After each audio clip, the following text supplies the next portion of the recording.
The universe was once wild, chaotic, fiery, and full of uneven brilliance, but now it's growing eerily calm, too fast. There was a time when the sky itself roared. Stars were born in bursts of light so fierce they carved their names into the fabric of time. Galaxies spun like whirlpools of flame and dust, colliding, tearing, merging. The young universe was restless, unpredictable, full of raw contrast. Heat against cold, motion against stillness, life against void. But that wildness has been changing. The rhythm that once pulsed with fire now feels slow, almost sleepy, as if the universe is beginning to settle into something quieter, smoother, less alive. For billions of years, chaos has been the engine of creation. It forged the stars, built the galaxies, and scattered the seeds of life across impossible distances. Yet now, scientists notice something subtle, something unsettling. Everything is beginning to look the same. Light spreads evenly, temperature evens out, motion slows, differences blur. Like ripples on a pond that once danced wildly but now fade, one by one, until the surface lies still, perfect, silent. The universe seems to be smoothing out, polishing away its sharp edges. At first glance, it feels like peace, a cosmic breath finally exhaled after an eternity of storm. But beneath that calm lies a quiet warning. Because peace, on this scale, doesn't mean balance. It means the end of change. Imagine standing beneath a night sky so vast that your thoughts shrink to whispers.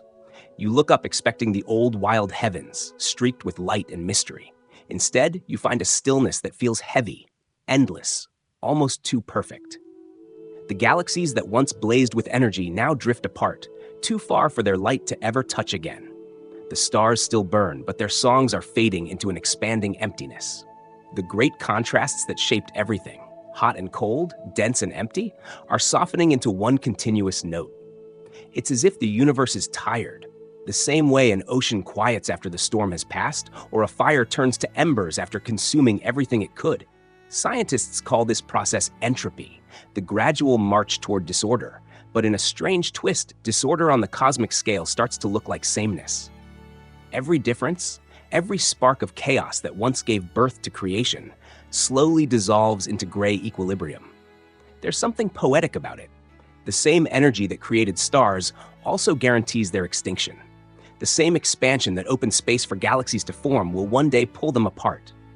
The same cosmic rhythm that gave us contrast will in the end erase it. The universe is painting over itself with a single soft shade of quiet. Yet the more you think about it, the more it feels personal. Every living thing exists because the universe wasn't perfect, because matter clumped unevenly, because energy found imbalance. We owe our existence to those cosmic imperfections. Without them, no galaxies, no stars, no life. So when scientists say the universe is becoming too uniform, they're not just describing numbers or equations. They're describing the slow fading of the very conditions that make difference possible. Take a slow breath. Feel the contrast between inhale and exhale, between warmth and chill, between presence and absence. That's what drives existence. When those contrasts disappear, motion stops, change stops, time itself begins to lose meaning. There's a quiet fear hidden in that thought. What happens when everything becomes too balanced, too even, too perfect? A world or a universe without difference has no story left to tell. It just is.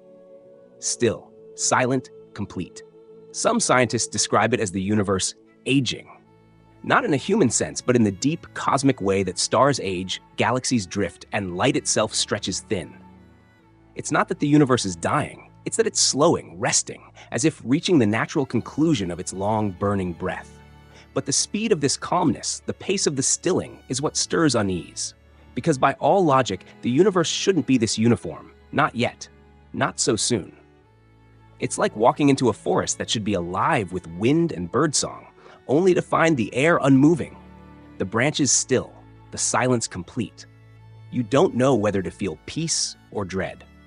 Astronomers study the faint glow left over from the Big Bang, the cosmic background radiation, searching for small variations in temperature that tell stories of how the universe formed. Those tiny differences are what shaped everything we know. But with each new observation, those differences seem to shrink. The data grows smoother.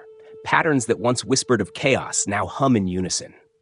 The question is not whether the universe is changing, everything changes, but whether it's changing too quickly, whether something beneath its surface is pushing it towards sameness faster than nature intended. There's something almost tragic in that possibility. The universe, once filled with fiery individuality, might be losing itself to its own expansion. The galaxies, those ancient islands of light, are sailing apart on an ocean that grows colder and flatter with each passing eon. Even light itself stretches thinner, redder, weaker, until it becomes nearly nothing. Perhaps the universe isn't dying violently, but drifting into a long, soft silence, like music fading to a single sustained note before vanishing into quiet. This vision of the cosmos, growing smoother, calmer, more uniform, has a strange beauty to it. It's the beauty of still water, of untouched snow, of something so vast and balanced it almost feels divine. Yet beauty and loss often share the same space. Because for all its serenity, this growing uniformity may also be the first sign of the universe's long goodbye. It makes you wonder whether creation and destruction are just two sides of the same stillness. Maybe this calm isn't an ending, but a transition, the universe shifting into another state beyond our understanding. Or maybe it's simply aging, running out of contrast, like a story nearing its final page. In the silence of deep space, there's no sound to mark that change, only the faint glow of ancient light, growing smoother, quieter, dimmer. Scientists study it with careful precision, but what they're really chasing is a feeling, the quiet unease of watching something eternal begin to settle, as though it's slowly drifting to sleep. The universe was once wild, chaotic, alive with uneven brilliance. Now it's growing eerily calm, too fast. And that simple truth leaves one haunting thought suspended in the silence. What exactly is this strange uniformity spreading through the cosmos, and why does it trouble those who've spent their lives listening to the universe's once loud song? At the largest scales, the universe is said to be homogeneous and isotropic. In simpler words, it looks roughly the same no matter where you look, no matter how far you travel, no matter which direction you turn. A strange kind of sameness stretches across billions of light years, a repeating pattern that feels endless, familiar, almost hypnotic. From one end of the cosmos to the other, galaxies scatter through space in similar clusters and filaments. Light bends and ripples in familiar ways. The great cosmic web seems to repeat its rhythm again and again, as though the universe has decided to wear one single face. For a long time, this idea has been the quiet backbone of cosmology. It's called the cosmological principle, a guiding assumption that says the universe, at its grandest scale, plays no favorites. There is no center, no edge, no special place. Every part is just as ordinary as every other. To the human mind, it's both humbling and slightly haunting. We are used to difference, to edges, to stories that begin somewhere and end somewhere else. But the universe seems to prefer balance, a symmetry that stretches so far it almost erases the notion of perspective. It's like standing in a forest where every tree is the same height, every leaf the same shape, the same light filtering through every branch.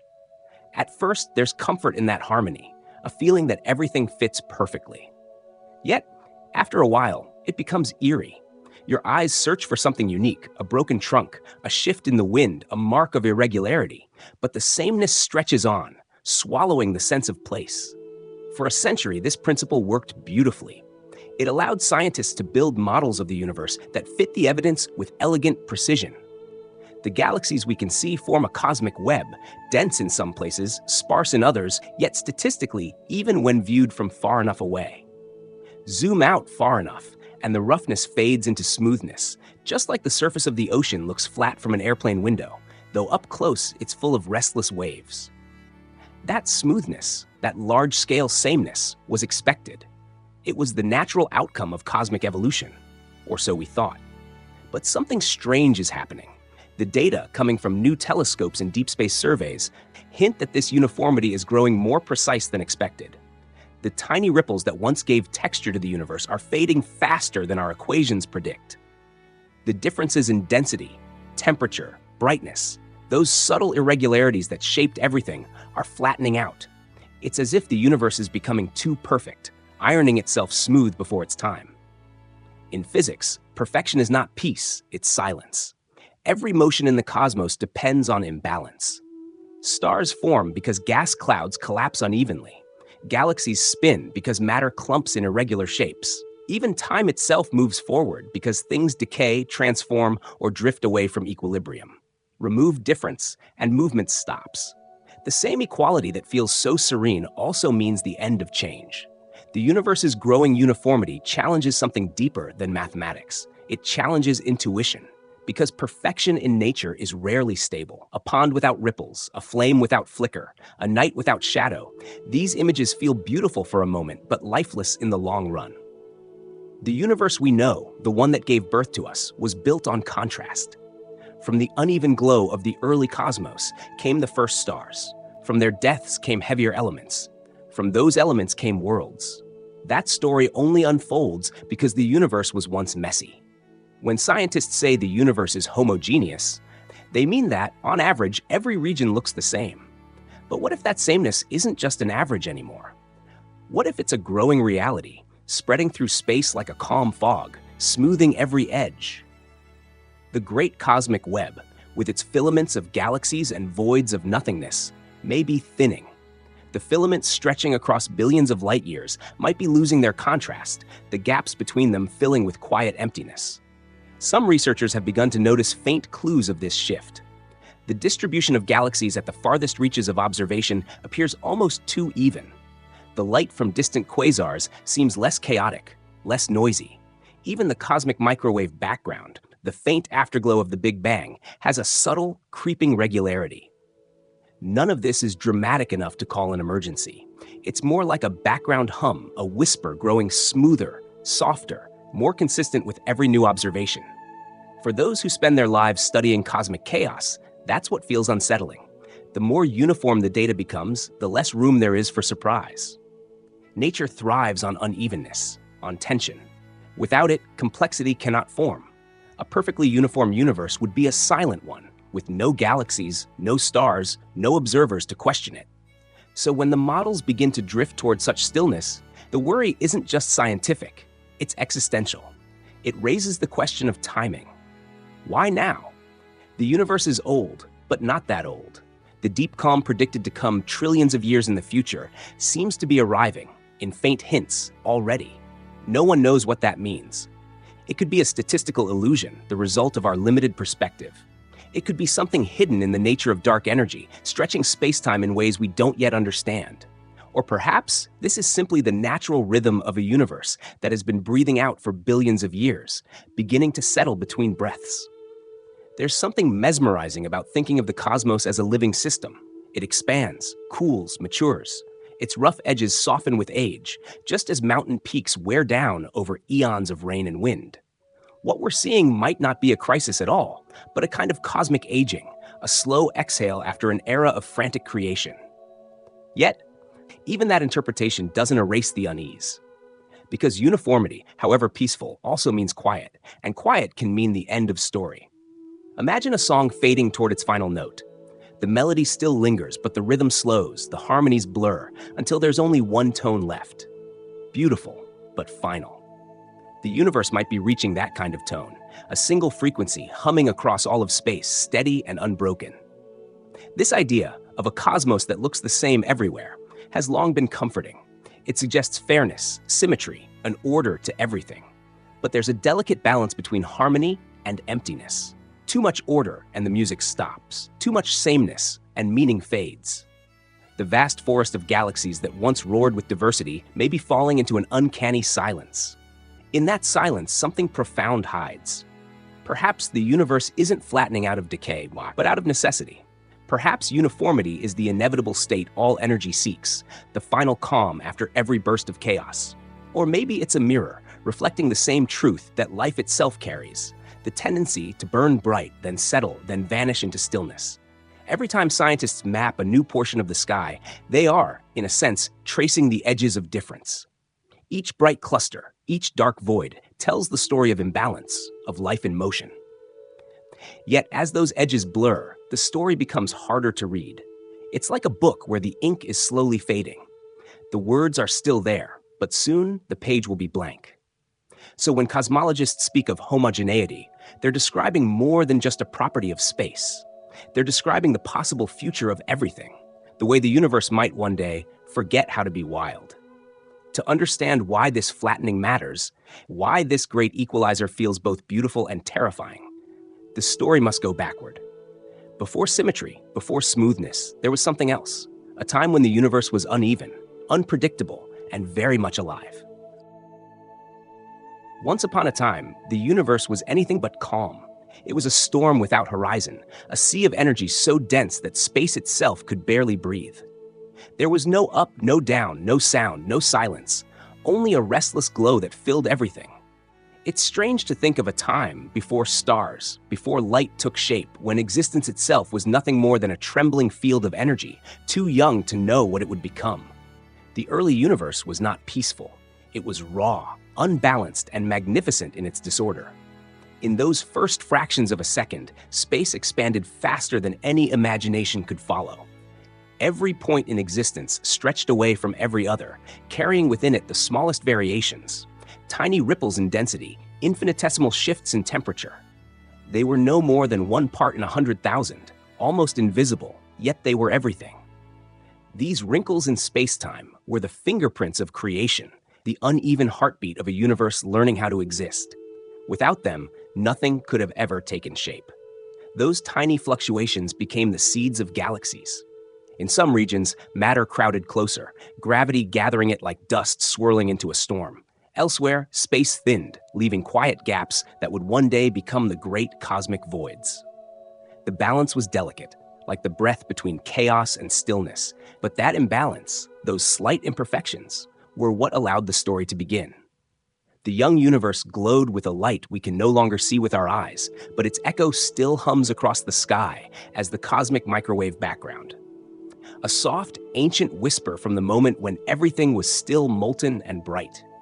Scientists have mapped this light, tracing its subtle patterns, and found that the entire universe carries the memory of that first firestorm. It is uneven, speckled, beautifully flawed. Each spot a tiny difference in energy, a mark of the turbulence that would one day create everything from galaxies to oceans to people. It's humbling to realize that perfection could never have given birth to life. A perfectly smooth universe would have been silent forever. Nothing to collapse, nothing to burn, no stars to form, no warmth to give rise to worlds. Only an eternal, featureless fog expanding into infinity. The very thing that made existence possible was its initial chaos. Every storm, every fracture, every uneven ripple became the blueprint for complexity. Think of a fire. Its beauty doesn't come from stillness, but from the constant flicker, the uneven dance of flame and shadow. The early universe was like that, a fire without air, pure motion, pure energy. It burned through itself, converting chaos into matter, matter into light, light into story. In those first few minutes, hydrogen and helium formed, the simplest elements, like the opening words of a long cosmic sentence. From there, the universe cooled, and gravity began its patient work, pulling the scattered into the shaped. Over millions of years, those small imperfections grew larger. Clumps of matter became clouds. Clouds became stars. Within the hearts of those stars, heavier elements were forged. Carbon, oxygen, iron, all the ingredients for planets and living things.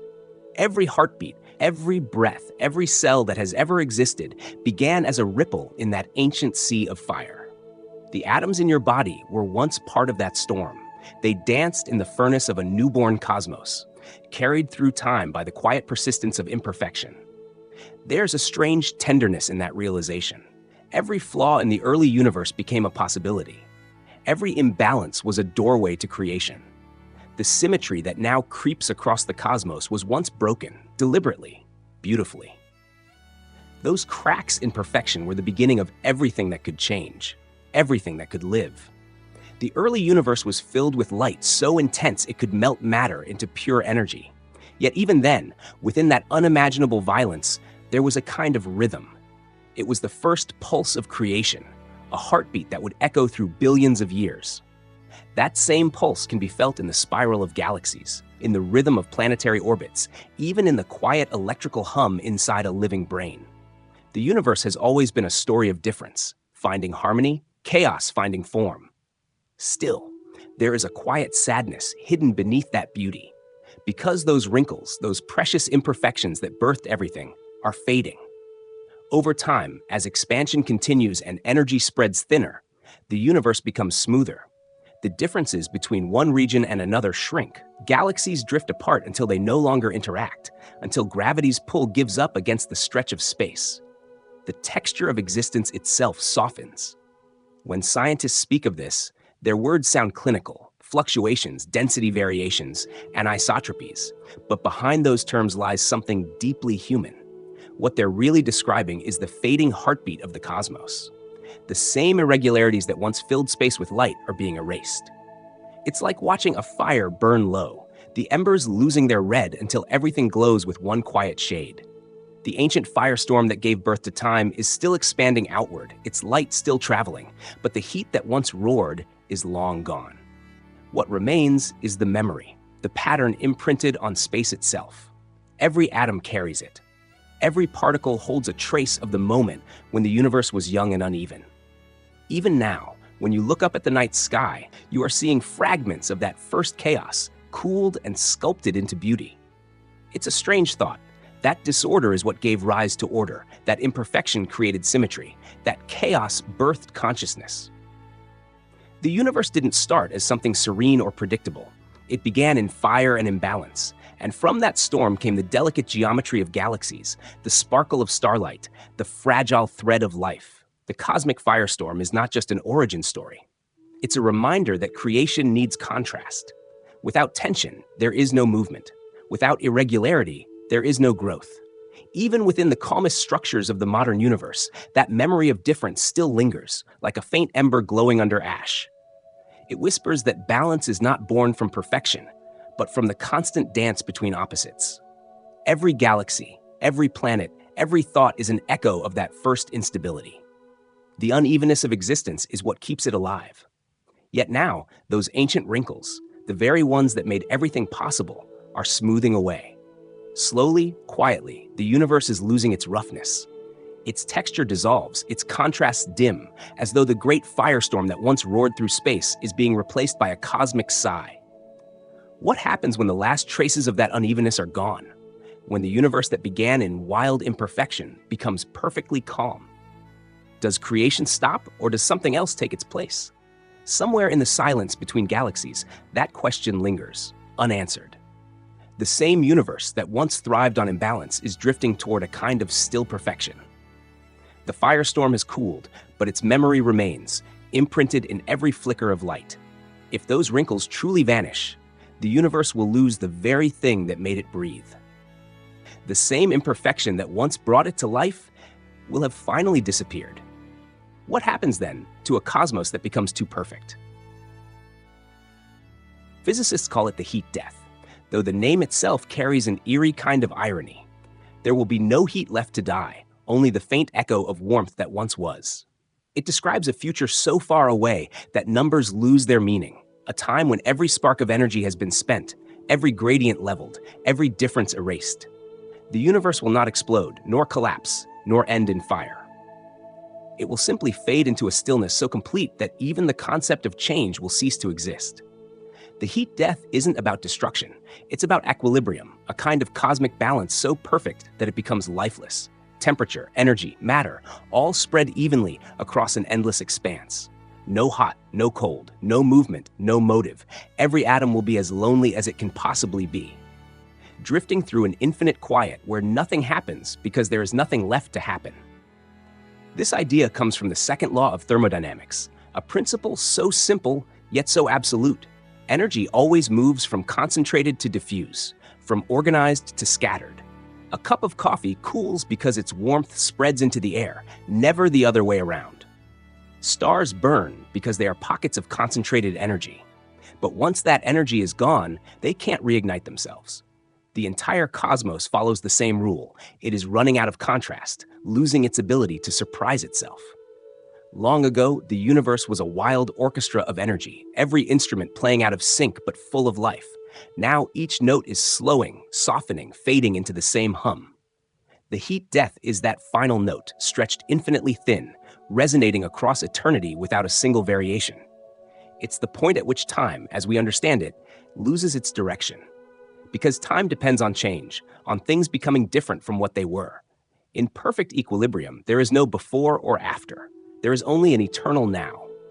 Think of the universe as a great fire slowly dimming. In its youth, flames consumed everything they touched.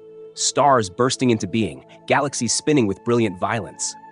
But as eons pass, the embers die one by one.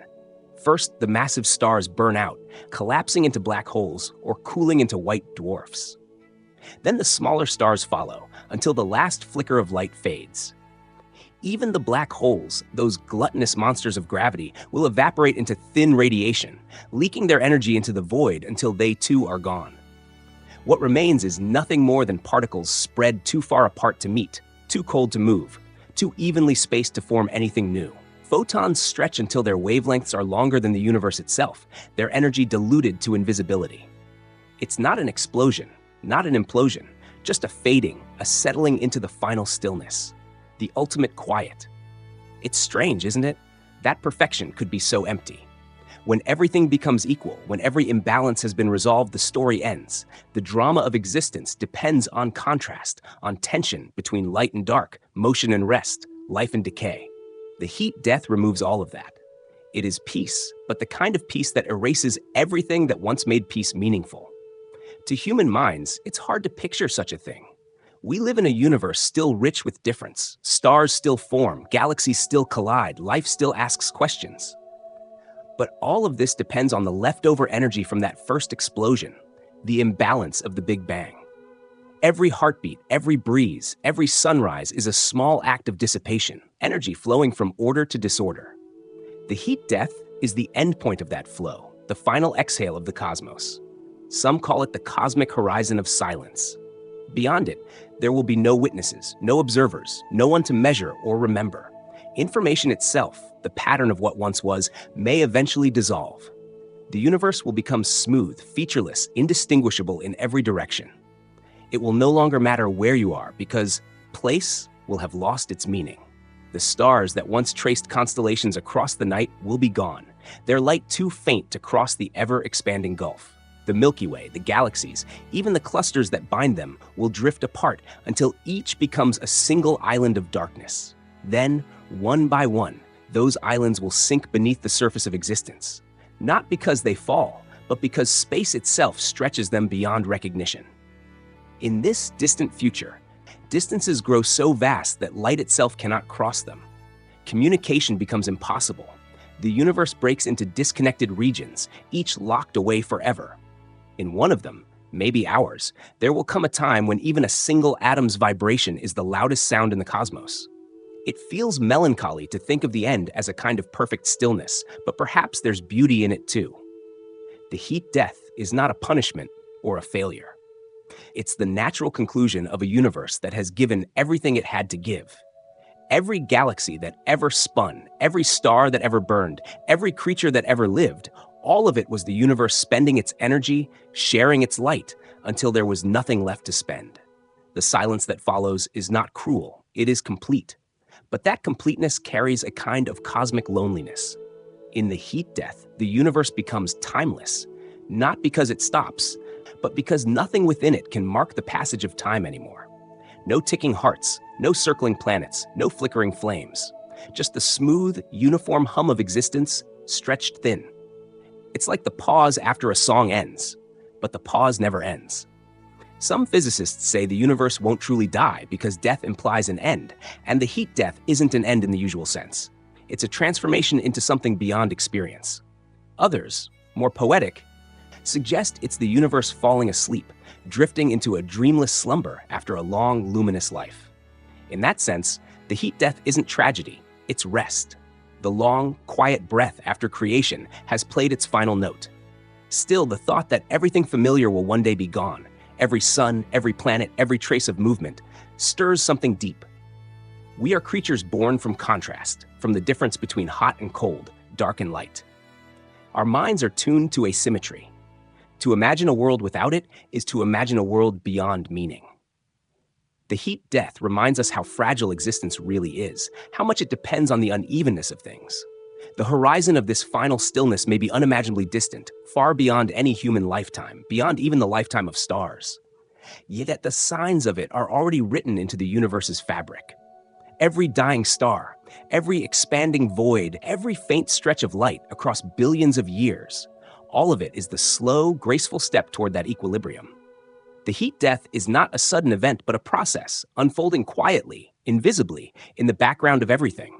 It's the quieting of contrast, the slow fading of difference, the long glide towards sameness. But lately, something has unsettled the scientists who study this distant fate. The universe, they say, might be moving toward uniformity much faster than expected. Patterns that should still be rough are smoothing. Differences that should still ripple across cosmic scales are fading early.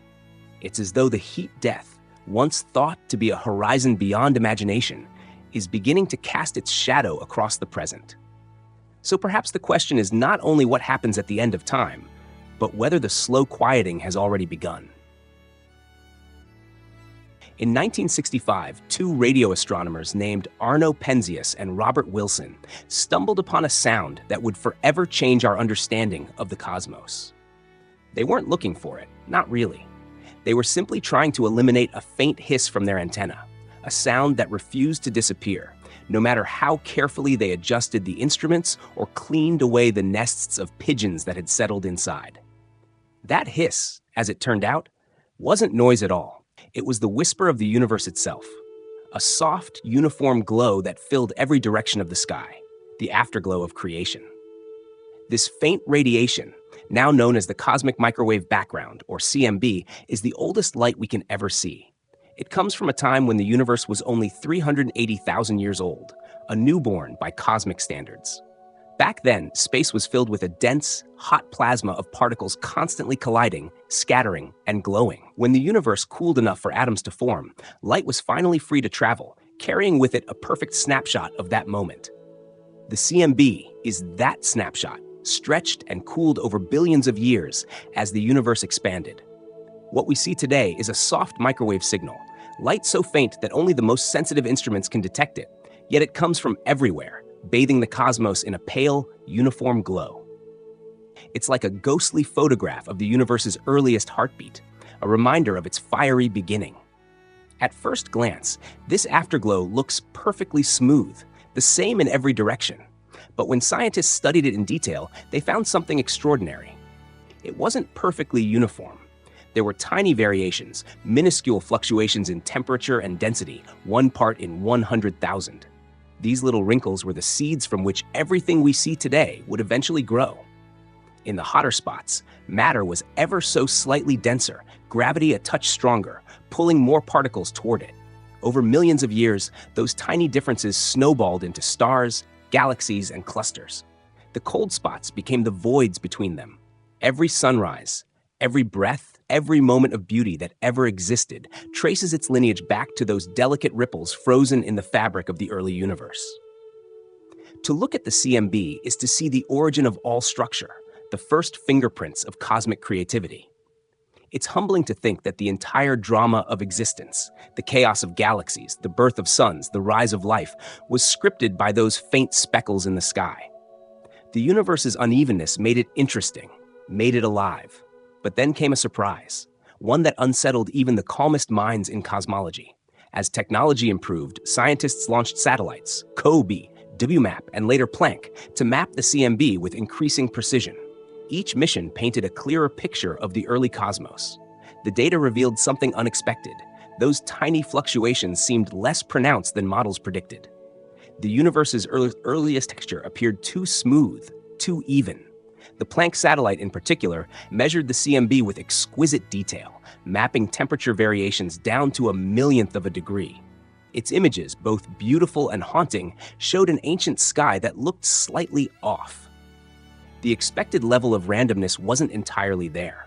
It was as if the universe's wrinkles were being ironed out, erased quietly by some unseen process. This puzzled researchers because those irregularities are what allow galaxies to form. They give the cosmos its scaffolding, its architecture. Without them, gravity has nothing to work with. A perfectly smooth universe would never have given birth to stars, planets, or people. So why would those differences begin to fade, especially when they're supposed to remain imprinted forever in the cosmic background? Some physicists propose that the smoothing could be a natural byproduct of cosmic inflation, the brief, explosive expansion that occurred right after the Big Bang. Inflation stretched tiny quantum fluctuations into macroscopic patterns, setting the stage for the CMB's ripples. But maybe inflation was more efficient than we thought, evening things out to an even higher degree. Others suspect something stranger, that new physics, perhaps an unknown field or interaction, is at play, something that gently irons the universe from within. There's also a subtler question hiding beneath the data. Could our assumptions about uniformity itself be incomplete? For decades, cosmology has relied on the idea that the universe looks roughly the same everywhere on large enough scales. But what if that assumption blinds us to deeper structures, invisible patterns that elude our measurements? Perhaps the universe isn't truly uniform. It only appears that way because our perspective is limited, our instruments too coarse to see the finer threads. When scientists speak about the CMB flattening, they mean that the differences between one patch of sky and another are getting harder to detect. The texture that once whispered of chaotic beginnings is fading into sameness. It's as though the baby picture of the universe is slowly being airbrushed by time. The cosmic background still hums, still surrounds us, but the song grows smoother, quieter, less distinct. Take a moment to think about that. The light from the beginning of everything, stretched across billions of years, now whispers in a frequency your ears can't hear, your eyes can't see. It has cooled from searing plasma to a chill just a few degrees above absolute zero. And even now, that ancient light is losing its contrast, its detail, as space expands and cools further. The universe is literally fading into uniformity. This raises a haunting question. If the CMB represents the first memory of the cosmos, are we witnessing that memory begin to fade? Could this be the first visible sign of the universe's slow descent into stillness? The wrinkles that once gave birth to all creation might be softening, like ripples settling after a long storm. The sky that once sang with differences is learning silence. Some scientists resist such poetic interpretations, reminding us that cosmic measurements are complex and data can deceive. The fading might be an illusion, a quirk of how light interacts with the expanding universe. But still, the trend persists in the numbers, a quiet pattern emerging across decades of observation. The universe, it seems, is growing smoother faster than theory allows. If this continues, the implications are profound. A universe losing its texture may become a place less capable of forming new structure. Galaxies would drift apart, star formation would dwindle, the great cosmic web would thin. Over time, even the differences in background radiation, the fingerprints of everything that once was, would vanish into a featureless gray. It's almost poetic in a tragic way. The same forces that created the universe's beauty are now erasing its memory. Entropy isn't just the death of motion, it's the fading of distinction, the great equalizer, slowly, patiently, turning everything into one. Still, there's something strangely comforting in the thought that the universe began and will end with the same whisper, the CMB as both its cradle and its lullaby. That faint hiss Penzias and Wilson first heard wasn't just noise. It was the cosmos breathing, softly, evenly, across time. And now, that breath grows quieter, its rhythm slowing, as if the universe itself were drifting toward rest. The question then is, what's causing this smoothing to accelerate? What invisible force could be responsible for erasing the universe's wrinkles, for making the cosmos more uniform than it should be? There must be something at work, hidden beneath the glow of ancient light, subtly reshaping everything we thought we knew about how the universe grows old. And so, to understand what could be flattening the universe's texture, we must look beyond the background, beyond the afterglow of creation, into the dark forces that silently sculpt the fate of everything. Dark energy. The phrase sounds almost mythic, as though borrowed from an ancient text rather than a physics paper. Yet it's the best name we've found for something that no one truly understands. It is invisible, untouchable, undetectable by any direct means. It does not glow, it does not pull like gravity, it does not push in the way wind does, and still, it moves galaxies. It bends the destiny of the universe itself. In the late 1990s, two independent teams of astronomers studying distant supernovae made a discovery that stunned everyone. The universe wasn't just expanding, it was speeding up. The space between galaxies was stretching faster and faster, as though some unseen force were inflating the fabric of reality from the inside out. This defied every expectation. Gravity should have been slowing the universe's growth, not accelerating it. Something was counteracting gravity, a silent pressure pushing everything apart. That something was named dark energy. The term dark doesn't mean evil or shadowy, it simply means unknown. It hides not in darkness, but in plain sight, woven into the space between stars, saturating every cubic centimeter of the cosmos. It cannot be bottled, cannot be shielded, cannot be turned off. Wherever space exists, dark energy exists too, quietly stretching it wider. Think of it like this. Space itself is not empty, not a void, but a kind of fabric, elastic, flexible, alive. Dark energy acts as the invisible tension in that fabric. As it stretches, the galaxies embedded within drift farther apart, not because they are moving through space, but because space itself is expanding beneath them. The distances grow, the light between them redshifts, the cosmic web thins. It's not motion in the traditional sense, it's the growth of the universe's very stage. In the beginning, gravity was strong enough to resist. Matter clumped, stars formed, galaxies spun. But as the universe expanded, matter became more spread out, gravity weaker. Dark energy, constant and patient, began to dominate. It's as if the universe has two competing instincts, gravity's desire to gather and dark energy's impulse to let go. For billions of years, they have been in a silent tug of war. Now, dark energy is winning. This victory reshapes everything. As galaxies drift farther apart, their light fades from view. Some are already gone, their glow stretched into wavelengths too long to detect. Eventually, only a few nearby galaxies will remain visible, bound together by their own gravity, while the rest of the cosmos slips beyond the cosmic horizon. Every century, a few more galaxies disappear from sight, not because they have vanished, but because space itself has carried them away faster than light can return. The more the universe expands, the more isolated each island of matter becomes. The cosmic web, once a vibrant network of galaxies linked by filaments of dark matter and gas, begins to unravel. Connections thin, bridges snap, and each cluster drifts alone in the darkness. The grand architecture of the cosmos is dissolving, not collapsing, but stretching until the structure itself can no longer hold. It's hard to grasp how immense this process really is. From our perspective, here on a small blue planet circling an ordinary star, everything feels still. The stars seem fixed, the night sky eternal. But the truth is that space is growing, subtly, invisibly, all around us. The galaxies that fill our telescopes are drifting away at speeds beyond imagination. Every second, millions of kilometers of new space are born between them. The universe is not just big, it's becoming bigger faster than we can comprehend. The idea that emptiness can grow is a strange one. We are used to thinking of expansion as something that happens to objects, to gases, to explosions, to crowds. But in this case, it is space itself that expands, dragging everything else with it. No explosion caused this. No center exists from which it spreads. Every point in the universe sees every other point receding. It's as though reality itself is breathing outward. Dark energy gives this expansion its rhythm, a slow, steady pulse that accelerates with time.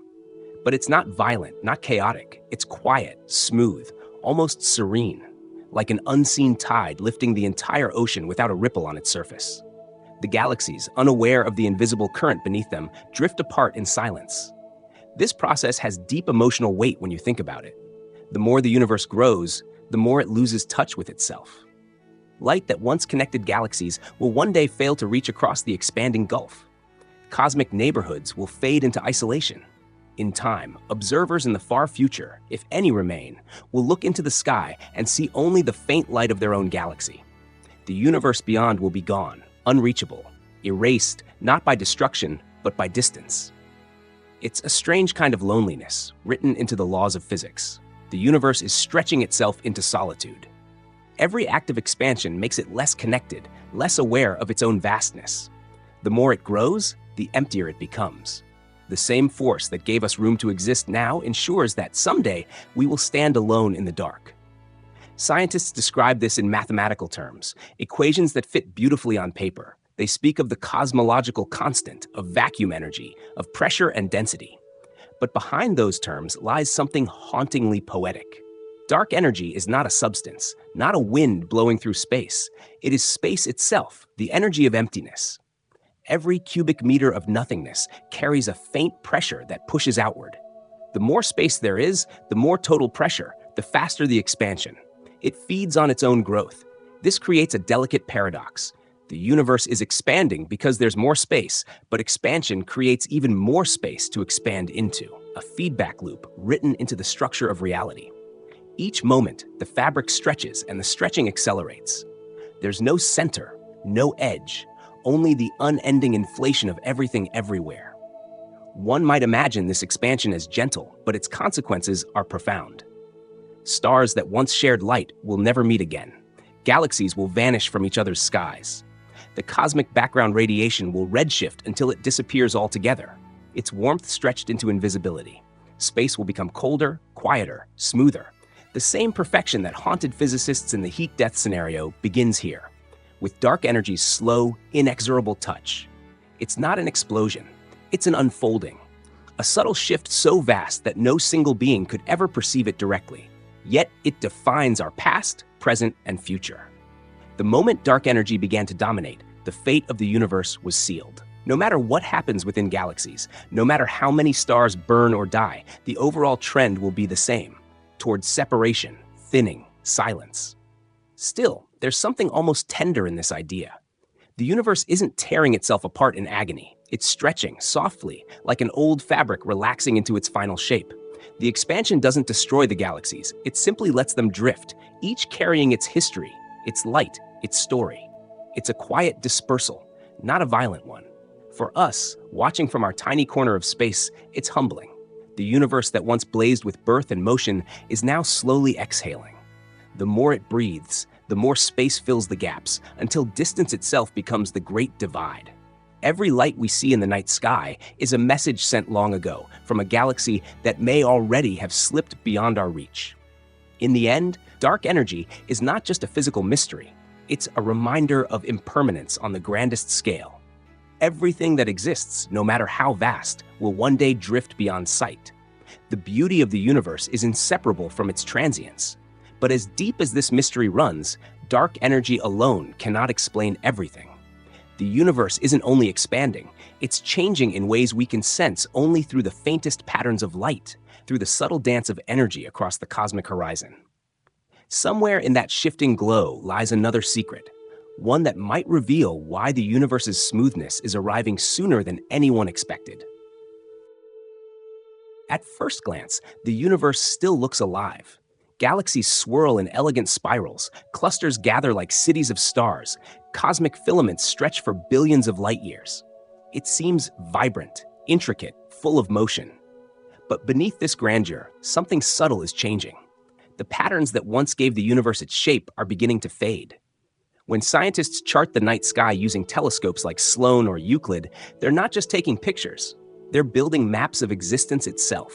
Maps that trace where matter gathers and where it avoids, the great web of gravity sculpted over billions of years. Each bright dot represents a galaxy, a home of billions of suns, each point connected by invisible strands of dark matter. Together, they form a structure so vast it defies imagination, like frost on a cosmic windowpane. Yet, as those maps grow more detailed, an unsettling trend begins to appear. The contrast that defines this structure, the difference between what's dense and what's empty, is fading. Galaxies are still there, but the texture that once made the cosmos dynamic is flattening. It's as though someone is gently erasing the outlines of a great drawing, softening every edge until only a faint pattern remains. The early universe was anything but smooth. It was wild, chaotic, a storm of energy and matter clumping together, pulling on itself through gravity's endless patience. Over time, these clumps grew into galaxies, galaxies into clusters, clusters into the cosmic web. That web was the universe's heartbeat, pulsing with creation and motion, full of contrasts, hot and cold, dense and empty, dark and bright. Those contrasts gave rise to everything we know, but now they seem to be fading faster than expected. The data tell a quiet but profound story. In regions where galaxies once crowded together, the density appears to be thinning. In the vast cosmic voids where almost nothing exists, faint wisps of matter are drifting in. as though the universe itself is smoothing out its wrinkles. The maps no longer show sharp boundaries between fullness and emptiness. They show a gradual blending, a kind of cosmic calm. It's tempting to see this as a mere coincidence, an observational bias, a product of instruments still learning to see. But the trend is consistent across surveys. The Sloan Digital Sky Survey, one of the largest ever made, first hinted at it. Then came the Euclid mission, designed to chart billions of galaxies across 10 billion years of cosmic history. Its results deepen the mystery. The universe appears to be becoming more uniform, more isotropic, faster than our models can explain. This isn't just a loss of variety, it's a loss of rhythm. The universe, which once pulsed with the push and pull of gravity and expansion, is settling into something quieter. Imagine an ocean whose waves have been stretched until they barely ripple. The same energy is there, the same depth, but the motion has slowed to a near stillness. The cosmic web, that grand architecture of existence, is dissolving into a smoother, more homogeneous whole. Why does this matter? Because structure is what gives time its meaning. Change is born from contrast, from differences in density, energy, or temperature. When everything begins to even out, when the universe loses its gradients, the pace of change itself slows. The more uniform the cosmos becomes, the less there is to evolve. It's like a song gradually losing its melody, fading into a single long note. On human scales, none of this is noticeable. Our lives unfold within a small corner of a single galaxy. Stars still shine, planets still orbit, cosmic forces still shape our skies. But in the background, the grand design is relaxing, like a once tensed muscle finally releasing. The structures that gave rise to galaxies, to stars, to life, are being stretched apart, diluted, softened by the relentless expansion of dark energy. It's not decay in the usual sense. There's no collapse, no destruction. It's gentler than that. The filaments of matter that thread across the universe are growing thinner. The voids between them, once dark abysses, are slowly filling with faint traces of stray gas and radiation. The contrast between fullness and emptiness is diminishing, the universe becoming less dramatic, more monotone. It's the difference between a painting bursting with color and one slowly fading under centuries of sunlight. For cosmologists, this is both fascinating and unnerving. The models we've built suggest that structure should persist for much longer. Gravity should hold galaxies in their filaments, resisting the pull of dark energy at least for trillions of years. Yet observations suggest a faster smoothing, as though some subtle influence is accelerating the process. Perhaps dark energy isn't constant after all. Perhaps the universe's very laws are shifting in ways we don't yet understand. There's a quiet melancholy in this vision. The universe once danced with asymmetry, tiny differences in temperature and density, born from the chaos of the Big Bang, and gave it complexity. Those differences grew into galaxies, stars, life. Everything we are exists because the universe wasn't perfect. Perfection is sterile. It's the small imperfections that make creation possible. But as the cosmos smooths itself out, it moves closer to that sterile perfection. The maps that once showed a living, breathing universe now resemble something more static, more settled. Filaments fade into faint traces, voids lose their depth, clusters dissolve into halos of light. The cosmic web, the backbone of all structure, seems to be unraveling. What remains is an immense stillness, a universe moving toward uniformity, like a vast lake slowly losing its ripples under a calm wind. In that future, contrast itself will be a memory. The night sky will lose its distant lights as galaxies slip beyond visibility. The cosmic microwave background, once the loud echo of the Big Bang, will redshift until it becomes silence. Even the variations within that silence will vanish, leaving behind only smoothness, pure, featureless expansion. It's strange to think that the universe is not dying through destruction, but through balance. Every difference that once defined it is being evened out. Every hill becoming a plain, every valley filled in. The tension between gravity and expansion, between light and darkness, is being resolved. What was once a story full of contrast is drifting toward harmony so complete it almost feels like the end of motion itself. Some physicists compare this to thermal equilibrium, the point where everything has the same temperature, where energy has nowhere left to flow. But on a deeper level, it's also emotional equilibrium. A universe that once roared with creation is learning to rest. It's slowing down, not in time, but in character. The thrill of difference is giving way to a vast, timeless calm. For the scientists studying it, there's a kind of quiet awe in witnessing this transformation. They are watching the cosmos forget its youth. Each new survey captures not only where the galaxies are, but how much less distinct they've become. The maps of the future will show fewer patterns, fewer surprises, more sameness. In that sameness lies a profound beauty, one that speaks of inevitability, of completion. The universe began with chaos and contrast, bursts of heat, surges of light, collisions and growth. It is ending with calm, with evenness, with everything spread so thin it can no longer change. The same forces that once built galaxies are now erasing their outlines. It's not cruel, just quiet. A slow fading of the grand design into something smooth, endless, almost serene. And as those variations vanish, as the universe evens out its last irregularities, one question grows heavier. If structure is fading, if difference itself is dissolving, what becomes of time, the very measure of change? When the universe stops changing, does time stop too? Time has always felt like the most certain thing in existence. It flows forward, unbroken, carrying everything along with it. Seasons turn, stars age, galaxies drift. We build our lives around it, measure our memories through it, and trust it to always move in one direction, from what was toward what will be. Yet in the universe's far horizon, even time begins to lose its meaning. It's easy to think of time as a steady river, but the truth is more delicate. Time only flows because things change, because there is contrast, imbalance, motion.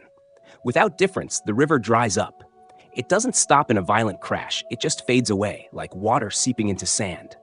When nothing changes, when everything becomes uniform, there's no way to tell before from after. The story ends not with a bang, but with stillness so complete that even the idea of next stops existing. In physics, time is not an absolute thing, ticking independently of the universe.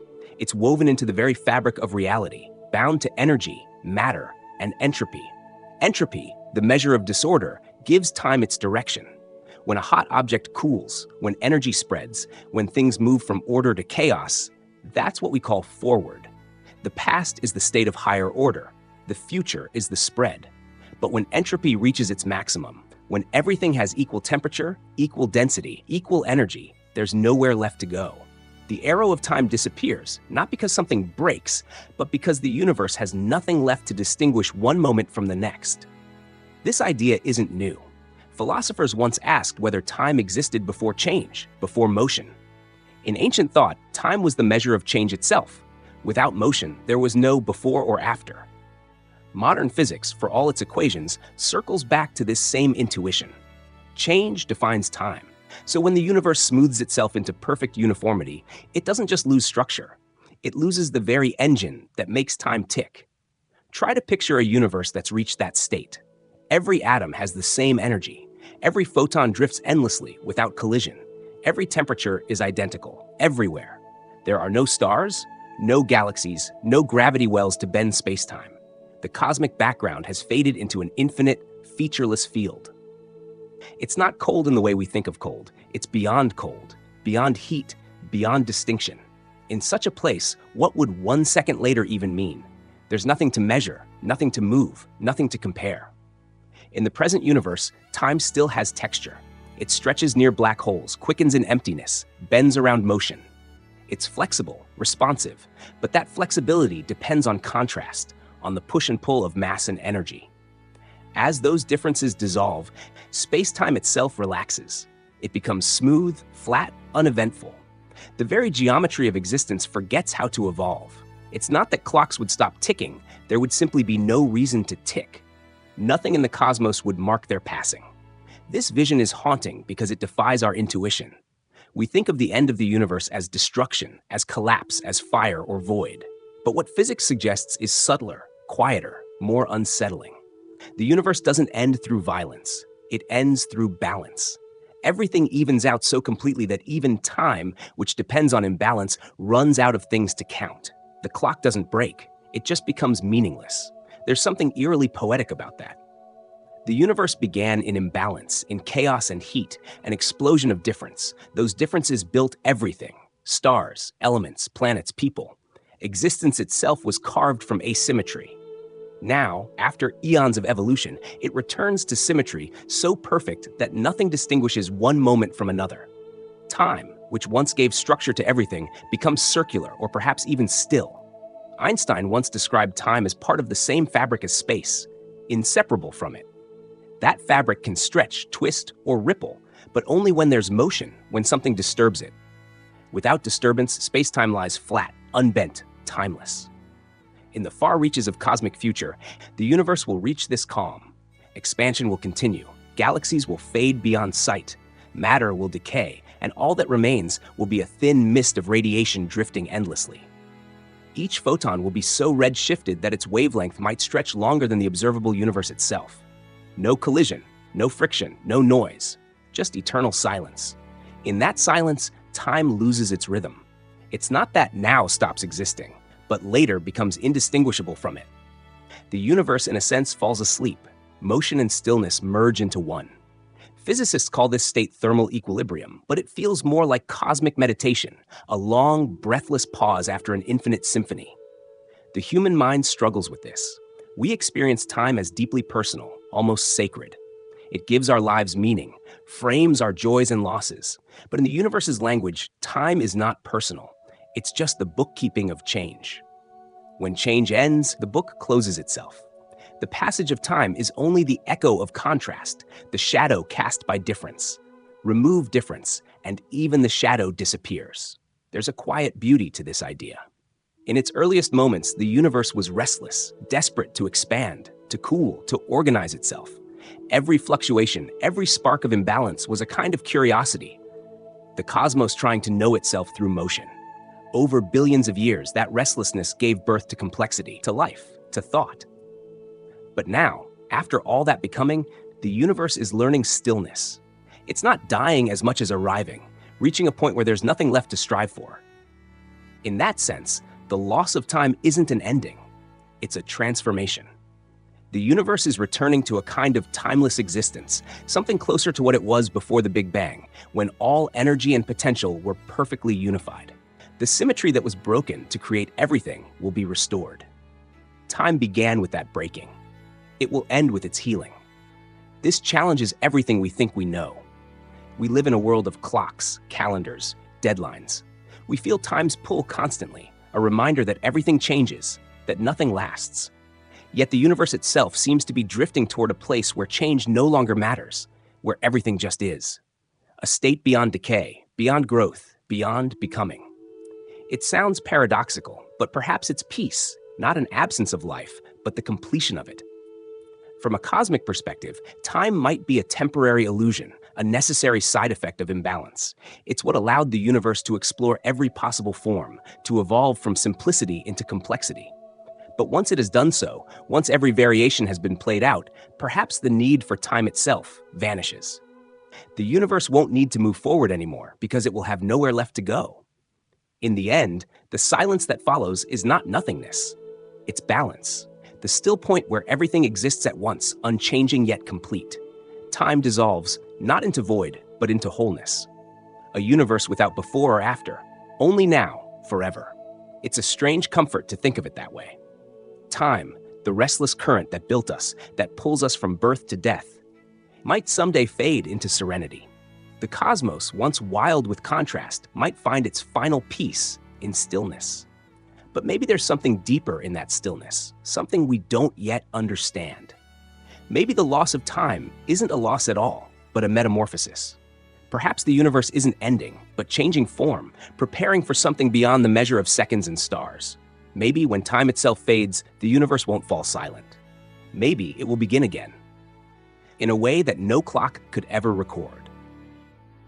There's a quiet idea that lingers in the halls of cosmology, whispered like a secret between those who study the deepest patterns of reality. It says that the end might not be an end at all, that when the universe grows still, when time loses meaning and all energy becomes one smooth field, something extraordinary might happen, something like rebirth. This idea is called conformal cyclic cosmology. It's a vision proposed by Roger Penrose, one of the most imaginative minds to ever look at the universe. In it, the cosmos doesn't fade into eternal stillness. Instead, it folds into itself, transitions through a hidden boundary, and emerges again in a new blaze of creation. The death of one universe becomes the birth of another. To understand how this could work, picture the ultimate calm we spoke of before. A universe without variation, without structure, without time.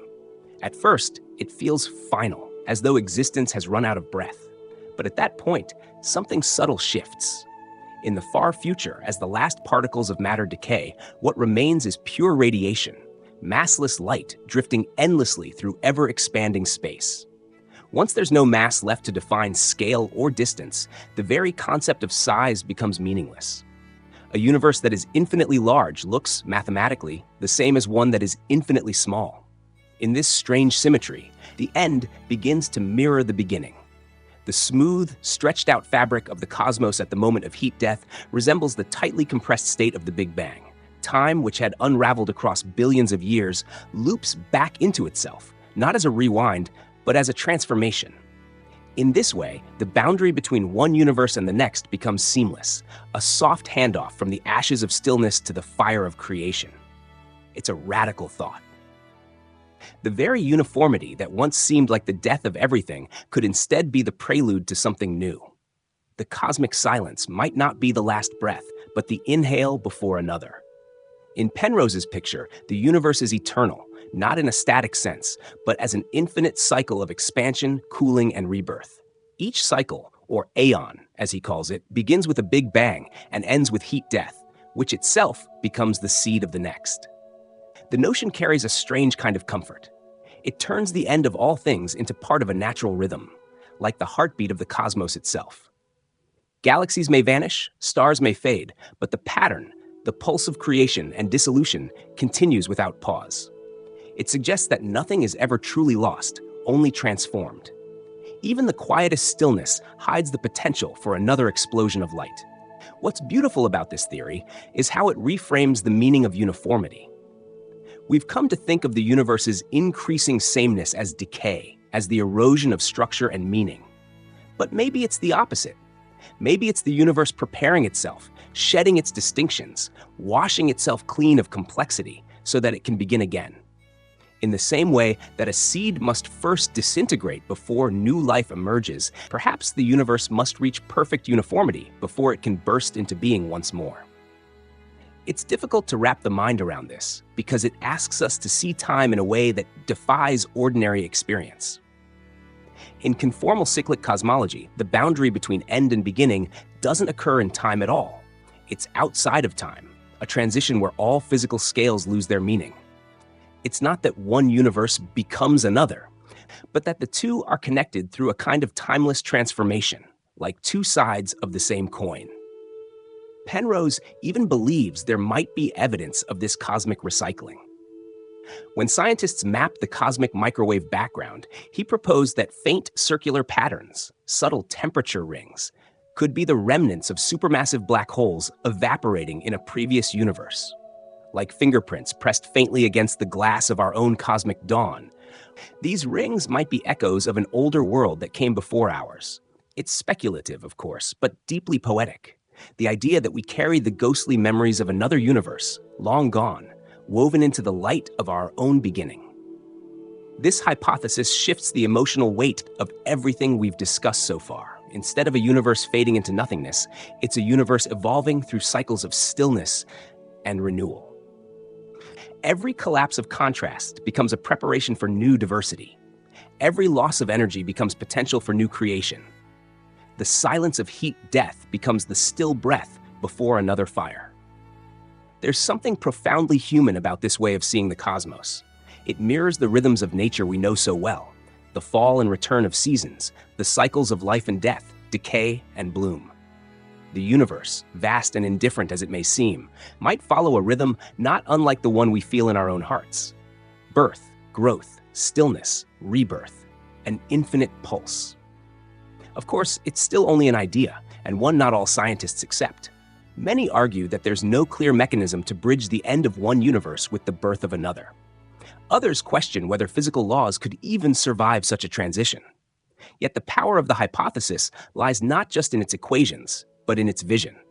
The possibility that even in the face of cosmic stillness, there's continuity. not oblivion. There's a haunting elegance in imagining that the quiet end we fear is just another kind of beginning, that beyond the final whisper of the last photon, there might be a spark waiting, ready to unfold space and time anew. The very symmetry that erases difference could also create the perfect conditions for new difference to arise.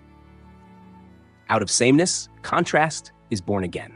Out of perfect stillness, movement returns. The metaphor of breath fits beautifully here. The universe expands, exhales into existence, releasing energy, matter, and light. It grows, diversifies, complicates itself. Then slowly it begins to draw back in, cooling, simplifying, quieting, the long cosmic inhalation. At the end of that breath, in the moment of stillness between inhale and exhale, a new breath begins. Not by will, not by force, but by nature. The universe breathes itself into being again. If this is true, then the universe is not a straight line from beginning to end, but a circle, an eternal rhythm of fire and silence. Every moment, even the quietest, becomes part of that rhythm. The uniformity scientists fear could be something sacred, the balancing point that allows the next wave of creation to rise. It's a thought that shifts fear into awe. The universe, even in its stillest state, might not be dying. It might simply be resetting the stage, erasing the script, clearing the canvas. Because to create something new, everything that was must first dissolve. Every note must fade before the next can be heard. Every breath must end before another can begin. So perhaps uniformity isn't the end of story, but the pause between stories, a moment so still it becomes infinite. From our perspective, it feels like death. From the universe's, it might be renewal. The cosmos doesn't die in silence. It prepares, it waits. And maybe that's what scientists sense deep down when they look at the data, that the flattening of the universe, the loss of difference, might be something more profound than decay. Maybe they are witnessing the earliest signs of transition, the slow return to unity before another dawn. But not everyone agrees. Some believe the patterns we see, this eerie perfection, this growing sameness, are too deliberate, too precise to be natural. They whisper that perhaps the universe isn't preparing for rebirth on its own, but is being guided there. There's a strange possibility that unsettles even those who speak of infinite cycles and eternal returns. What if the growing stillness of the cosmos isn't a physical consequence at all, but a symptom of something artificial? What if the flattening of the universe, the fading of structure and energy, is not the slow cooling of nature, but the quiet dimming of a system running out of power? It's an idea that feels like science fiction, yet it lingers at the edge of modern cosmology, where physics meets philosophy and both begin to blur. The thought goes like this: the universe might not be a self-contained reality. It could be a simulation, a vast computation unfolding inside some incomprehensibly advanced framework. In that case, what we see as the laws of physics might simply be the rules of the code. The constants of nature, the speed of light, the quantum probabilities, all parameters carefully balanced to sustain a stable environment. Now, take that thought a step further. Suppose the universe has been expanding for billions of years, spreading information, increasing complexity, multiplying details. In a real system, that growth demands resources, memory, processing, precision. But in a simulated one, every atom, every quantum fluctuation, every flicker of light must be calculated. As space stretches, the number of points to calculate grows exponentially. The cost of resolution rises. At some point, the system might need to optimize. It could begin simplifying distant regions, reducing detail where no observer looks, smoothing out patterns to save energy. From our perspective, that would appear as cosmic uniformity. Galaxies drifting apart, space becoming emptier, temperature differences fading. The simulation, under strain, conserving its power by blurring the edges of reality itself. What we call entropy might not just be a law of physics, but a form of computational decay. The slow collapse of distinction as the code rebalances its load. It's a chilling thought. The heat death of the universe could be less about thermodynamics and more about efficiency. The system, reaching its limits, could be lowering resolution everywhere, replacing complexity with smoothness, trading accuracy for stability. Stars go dark not because they burn out, but because the simulation stops rendering their light in full fidelity. The cosmic background radiation fades because the texture map of reality is losing depth. The universe doesn't die, it simply goes out of focus. There's something disturbingly elegant about this possibility. It transforms cosmic stillness into a technical phenomenon, not a collapse of time, but a fading of computation. It suggests that we're living inside a kind of grand optimization process, one that began with maximum clarity and has been slowly downsampling ever since. The Big Bang, in that view, wasn't just the birth of space and matter, but the initialization of a system booting up, the start of a grand rendering sequence. In this frame, the arrow of time becomes a direction of data flow. The expansion of the universe mirrors the expansion of computation. Entropy rises because information diffuses, spreading thinner with each iteration, like a high-resolution image stretched across a larger canvas until the pixels become indistinguishable. At the limit, when uniformity is complete, the image turns blank. Not because nothing exists, but because the system no longer distinguishes between anything at all. Some thinkers have even speculated that cosmic smoothness could be a kind of compression artifact, the same way digital images lose detail when compressed to save space. The subtle irregularities we see in the cosmic microwave background, the tiny ripples that seeded galaxies, might be the simulation's rounding errors. The fingerprints of an algorithm striving for realism but bound by finite precision. It sounds absurd, yet the universe behaves in ways that feel oddly consistent with such an idea. Quantum mechanics tells us that reality isn't continuous, but quantized, divided into discrete packets of energy and information.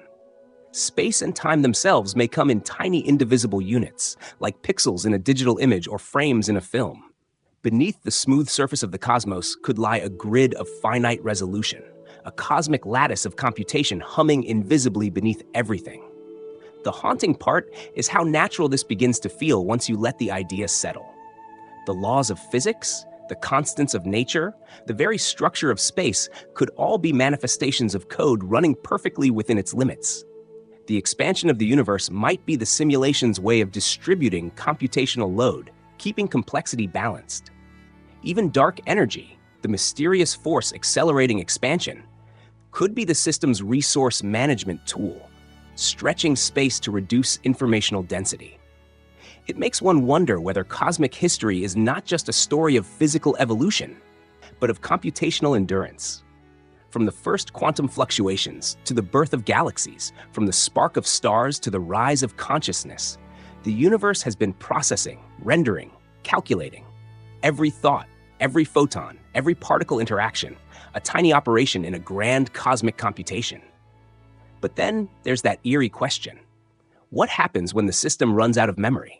When there's no more room to compute new differences, no more cycles left to render complexity? The smoothness we see growing might be the first sign of that exhaustion, the simulation coasting toward its limit, freezing frames into place, slowing transitions until motion itself becomes illusion. In that quiet future, space might still stretch, but nothing new would form. The lights would dim, not in fire, but in code. The universe, once vivid and full of contrast, would fade into perfect stillness. Not because time stopped, but because the simulation paused, waiting for a reset or a shutdown, or perhaps something neither. There's a deep poetry in this idea, even if it remains speculative.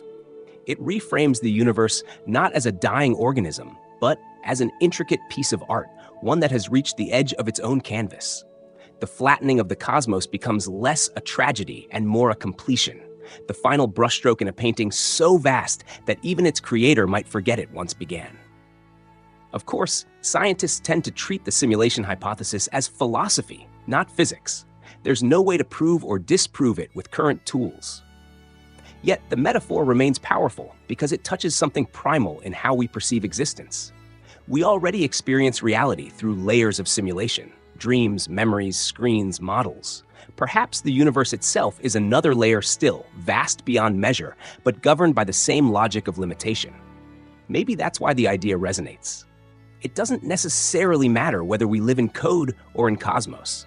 The sense of being part of something calculated, something purposeful yet mysterious, feels both humbling and strangely intimate. The smoothness of the universe could be a message, not from physics, but from the architecture of reality itself. In the end, whether the flattening of the cosmos is thermodynamic, metaphysical, or computational, it still leads us back to the same feeling, the sense that everything is slowly dissolving into one seamless whole. Whether that's the silence of nature or the stillness of code hardly changes the poetry of it. The universe, in either case, is returning to simplicity, erasing its distinctions, softening its edges. It's easy to feel small in that thought, but there's also a kind of quiet wonder. Because even if this world is a simulation, it's one that creates beauty, emotion, and meaning real enough to move us. The stars may be rendered, the galaxies procedural, but the awe they inspire, that's genuine. The code, if it exists, has written us into its story, not as background data, but as conscious witnesses to its unfolding. So maybe the growing smoothness isn't something to fear.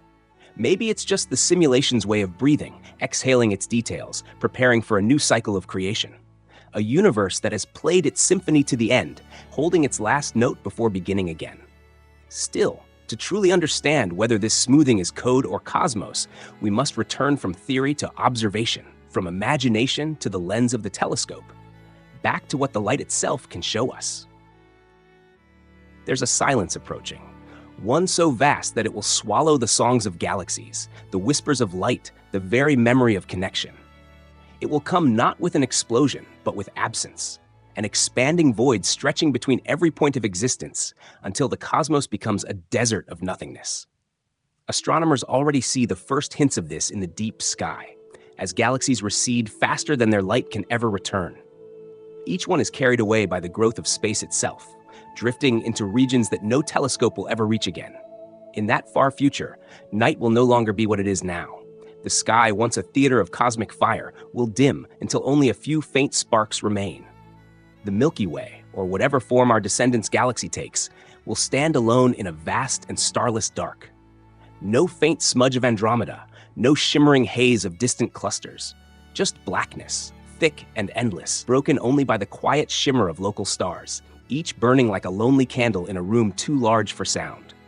Those who live in that time, if consciousness endures long enough to witness it, will inherit a smaller universe. Their instruments will detect no redshift, no cosmic background radiation, no trace of the Big Bang. To them, the cosmos will seem static, timeless, eternal. They will believe their galaxy is the whole of creation, because everything else will have slipped beyond the cosmic horizon, erased not by destruction, but by distance. That's the strange cruelty of expansion. It doesn't tear the universe apart violently. It separates things so gently that they never even feel the goodbye. Light that once traveled freely between clusters now falls short, stretched into oblivion by the swelling fabric of space. Each galaxy becomes an island, adrift in an ocean that deepens every second. Communication, exploration, even curiosity, all begin to fade in the face of that immense isolation. Cosmic silence doesn't mean stillness, though.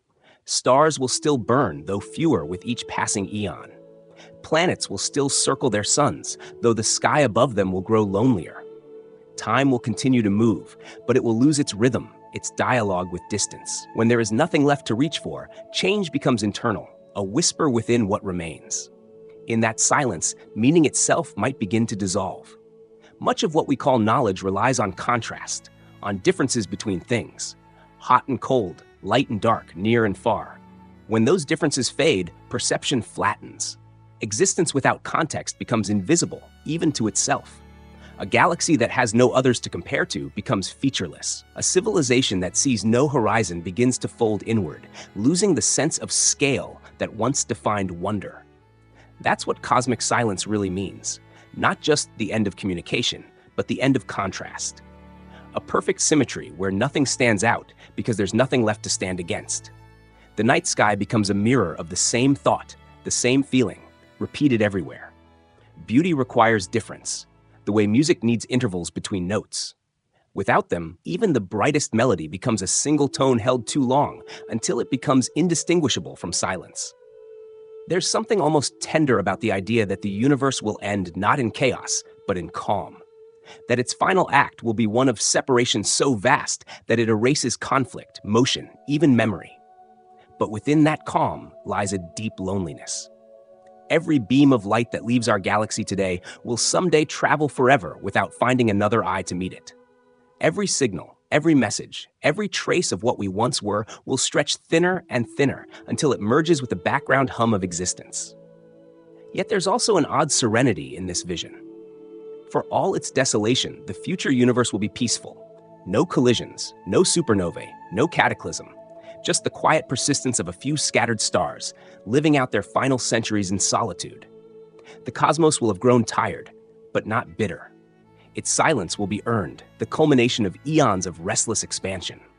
A kind of cosmic exhale after a lifetime of creation and chaos.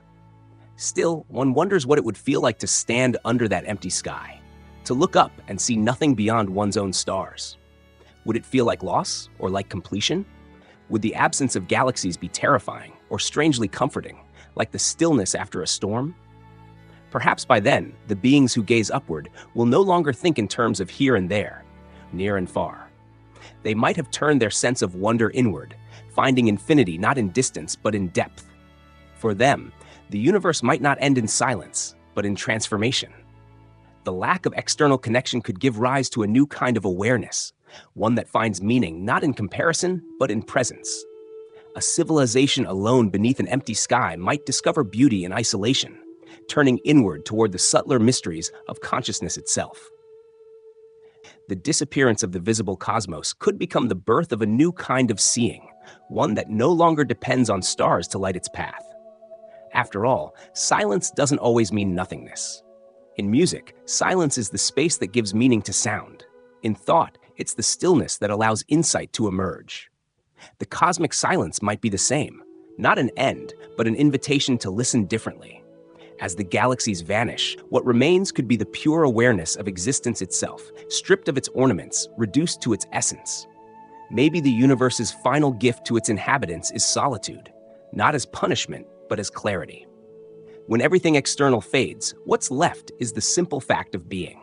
The light of a single star, the pulse of a single mind, the breath of space still expanding into nothing in particular. That simplicity might feel like loss to us, but to a future consciousness, it could feel like truth. In that endless darkness, time might lose its meaning, but perception could take on a new one. Without the distraction of countless worlds, awareness might begin to see the unity beneath everything, the thread that once connected galaxies, atoms, thoughts. It might realize that separation was always an illusion, that the silence is not absence but merging. The cosmos doesn't vanish.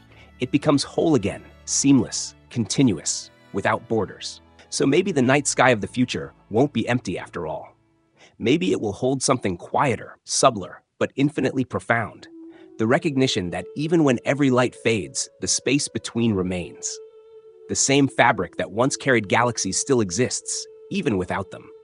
Silence, then, isn't the death of the universe, but its return to oneness. Still, from where we stand now, under a sky still full of stars, it's hard not to feel a pang of sorrow for that future. Every distant galaxy we see tonight is already on its way out, its light traveling to us from a past that no longer exists.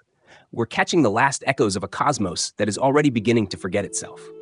The silence hasn't arrived yet, but it's on its way. Patient, inevitable, gentle. Maybe that's why the universe feels sacred, because we know it's temporary. Every sparkle above us is a word in a story that's slowly being erased, yet in that erasure lies meaning. The knowledge that all things end makes their presence feel infinite, if only for a moment. So, as the cosmic silence deepens, perhaps it isn't the end of wonder, but its renewal. The quieter the universe becomes, the more profound every remaining light will seem. One day, when only a single star remains, it might shine with all the meaning of creation itself. But even that, someday, will fade. And yet, perhaps something waits beyond the silence.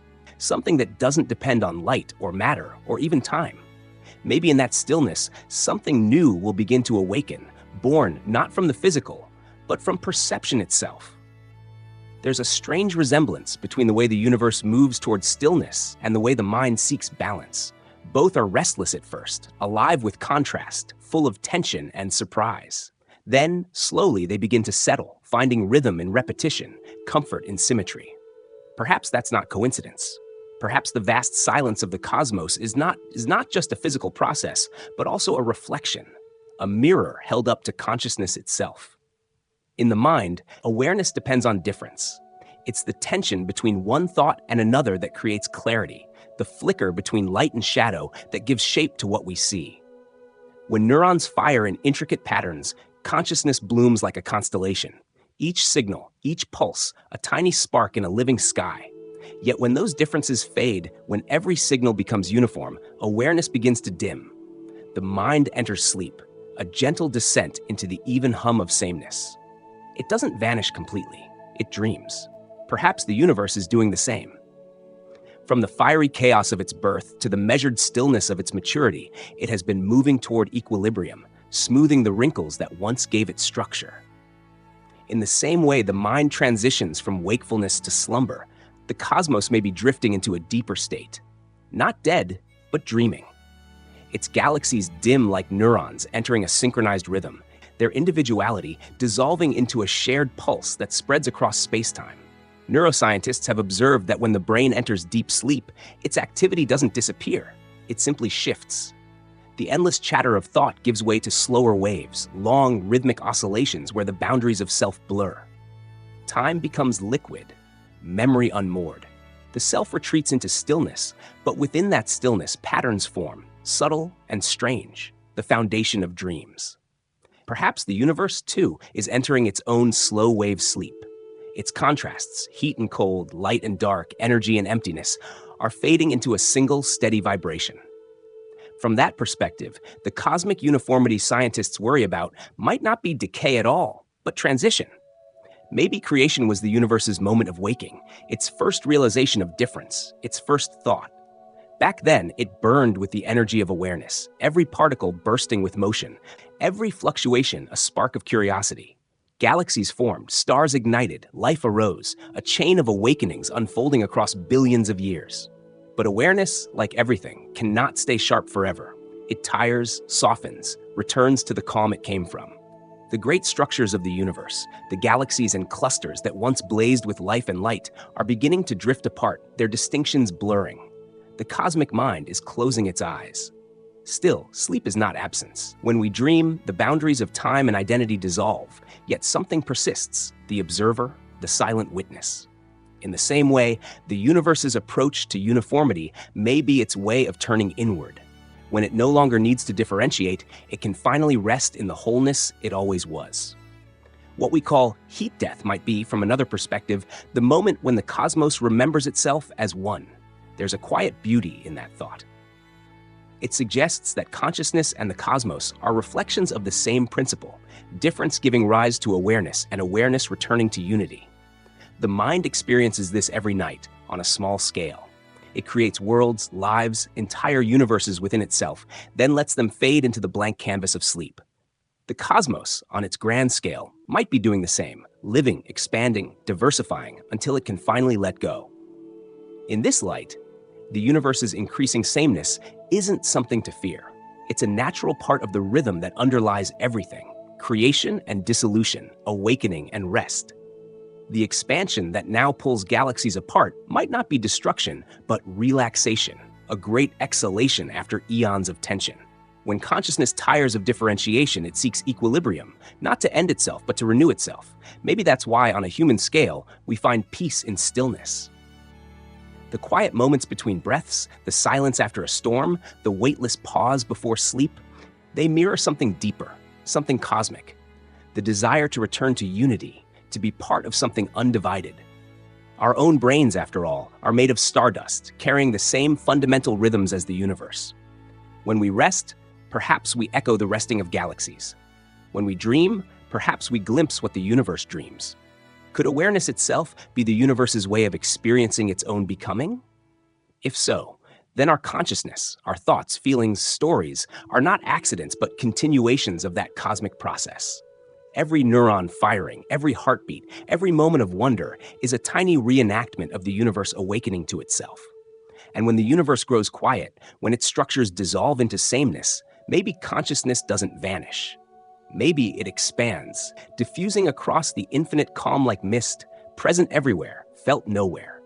There's a softness in that idea, the thought that the end of difference could be the beginning of unity. For humans, the loss of contrast feels like loss of meaning. Yet perhaps meaning doesn't disappear, it only changes form. When a drop of water merges with the ocean, it doesn't stop existing, it becomes the ocean. In the same way, When the universe becomes uniform, it might not be losing itself, but remembering what it truly is, not a collection of parts, but a seamless whole. Think of it like a mirror. The clearer it becomes, the less it seems to exist. At perfect smoothness, it holds no image of its own, only reflections. The universe, in becoming uniform, might be turning into a perfect mirror, reflecting nothing and everything at once. Maybe that's the ultimate purpose of all this movement. To refine the cosmos until it becomes so smooth, so even, that it becomes pure awareness, aware of itself without division. If consciousness is the spark born from contrast, then unity is the silence it returns to. That's not death, it's completion. The same way every thought dissolves into stillness, every wave returns to the sea, every star collapses into the night it once defied. The universe is not falling asleep to forget, it's falling asleep to remember. To rejoin the dream that existed before light, before time, before difference. Perhaps that's why the human mind longs for balance even as it resists it. Deep down, it knows that the same symmetry that ends motion also brings peace. We chase stimulation, conflict, contrast, because that's how consciousness sustains itself. Yet somewhere within us is a quiet yearning to return to stillness, to dissolve into the same tranquil field from which we once emerged. When scientists speak of uniformity as a threat, they are right in one sense. It marks the end of structure, of life, of change. But on another level, it might be the return to something far more profound, the source from which everything came. In that final equilibrium, there will be no galaxies, no light, no sound. But there might still be awareness, not individual, not divided, but complete. So when the universe becomes perfectly uniform, it may not be dying at all. It might be dreaming itself into something beyond matter, beyond time, beyond comprehension. Just as the sleeping brain creates worlds from silence, the cosmos might one day breathe new existence from its stillness. Perhaps that's what it means to be alive, to be part of that endless rhythm of waking and resting, of chaos and calm, of being and becoming. The universe, like the mind, doesn't end when it grows quiet. It simply turns the page to another kind of story. One written not in stars or atoms, but in the soft, endless light of awareness itself. And maybe, somewhere in that silence, we'll still be there, not as separate beings, but as ripples within the dream, reflecting the cosmos back to itself, like a mirror that never truly stops shining. There will come a time when the stars no longer shine. The night, once woven with gold and fire, will lose its shimmer, thread by thread, until only the faint memory of starlight remains. The great engines of creation, fusion, gravity, motion, will slow to stillness. Galaxies, long since separated by unbridgeable gulfs, will drift into the dark. What once was a universe alive with collisions, births, and death will become a vast and silent ocean. In that ocean, only light, the most ancient traveler, will endure. Every photon born from the beginning will still be there, gliding through space that no longer remembers the galaxies it once carried. They will not age. They will not collide. They will simply move, infinitely, effortlessly, endlessly. The last light of the cosmos will not be a blaze, but a whisper, a dim, cold wash of energy, stretched so far that it barely counts as light at all. Yet it will still be there, still crossing the distances that no longer hold meaning. Physicists call it the era of photons, a time when matter itself has dissolved into pure energy. At that point, the universe will be unimaginably vast. Every particle that could decay will have done so. Every atom that could combine will have been torn apart. Black holes, the final guardians of mass, will have evaporated into a soft hiss of Hawking radiation, releasing their last secrets in a faint breath of light. What remains will be featureless, silent, uniform, but not empty, because even in that stillness, photons will remember. Not consciously, not as thought, but as presence. Every one of them carries a history, a path, a frequency, a story of where it once came from. Some began in the hearts of dying stars, others in the afterglow of the Big Bang.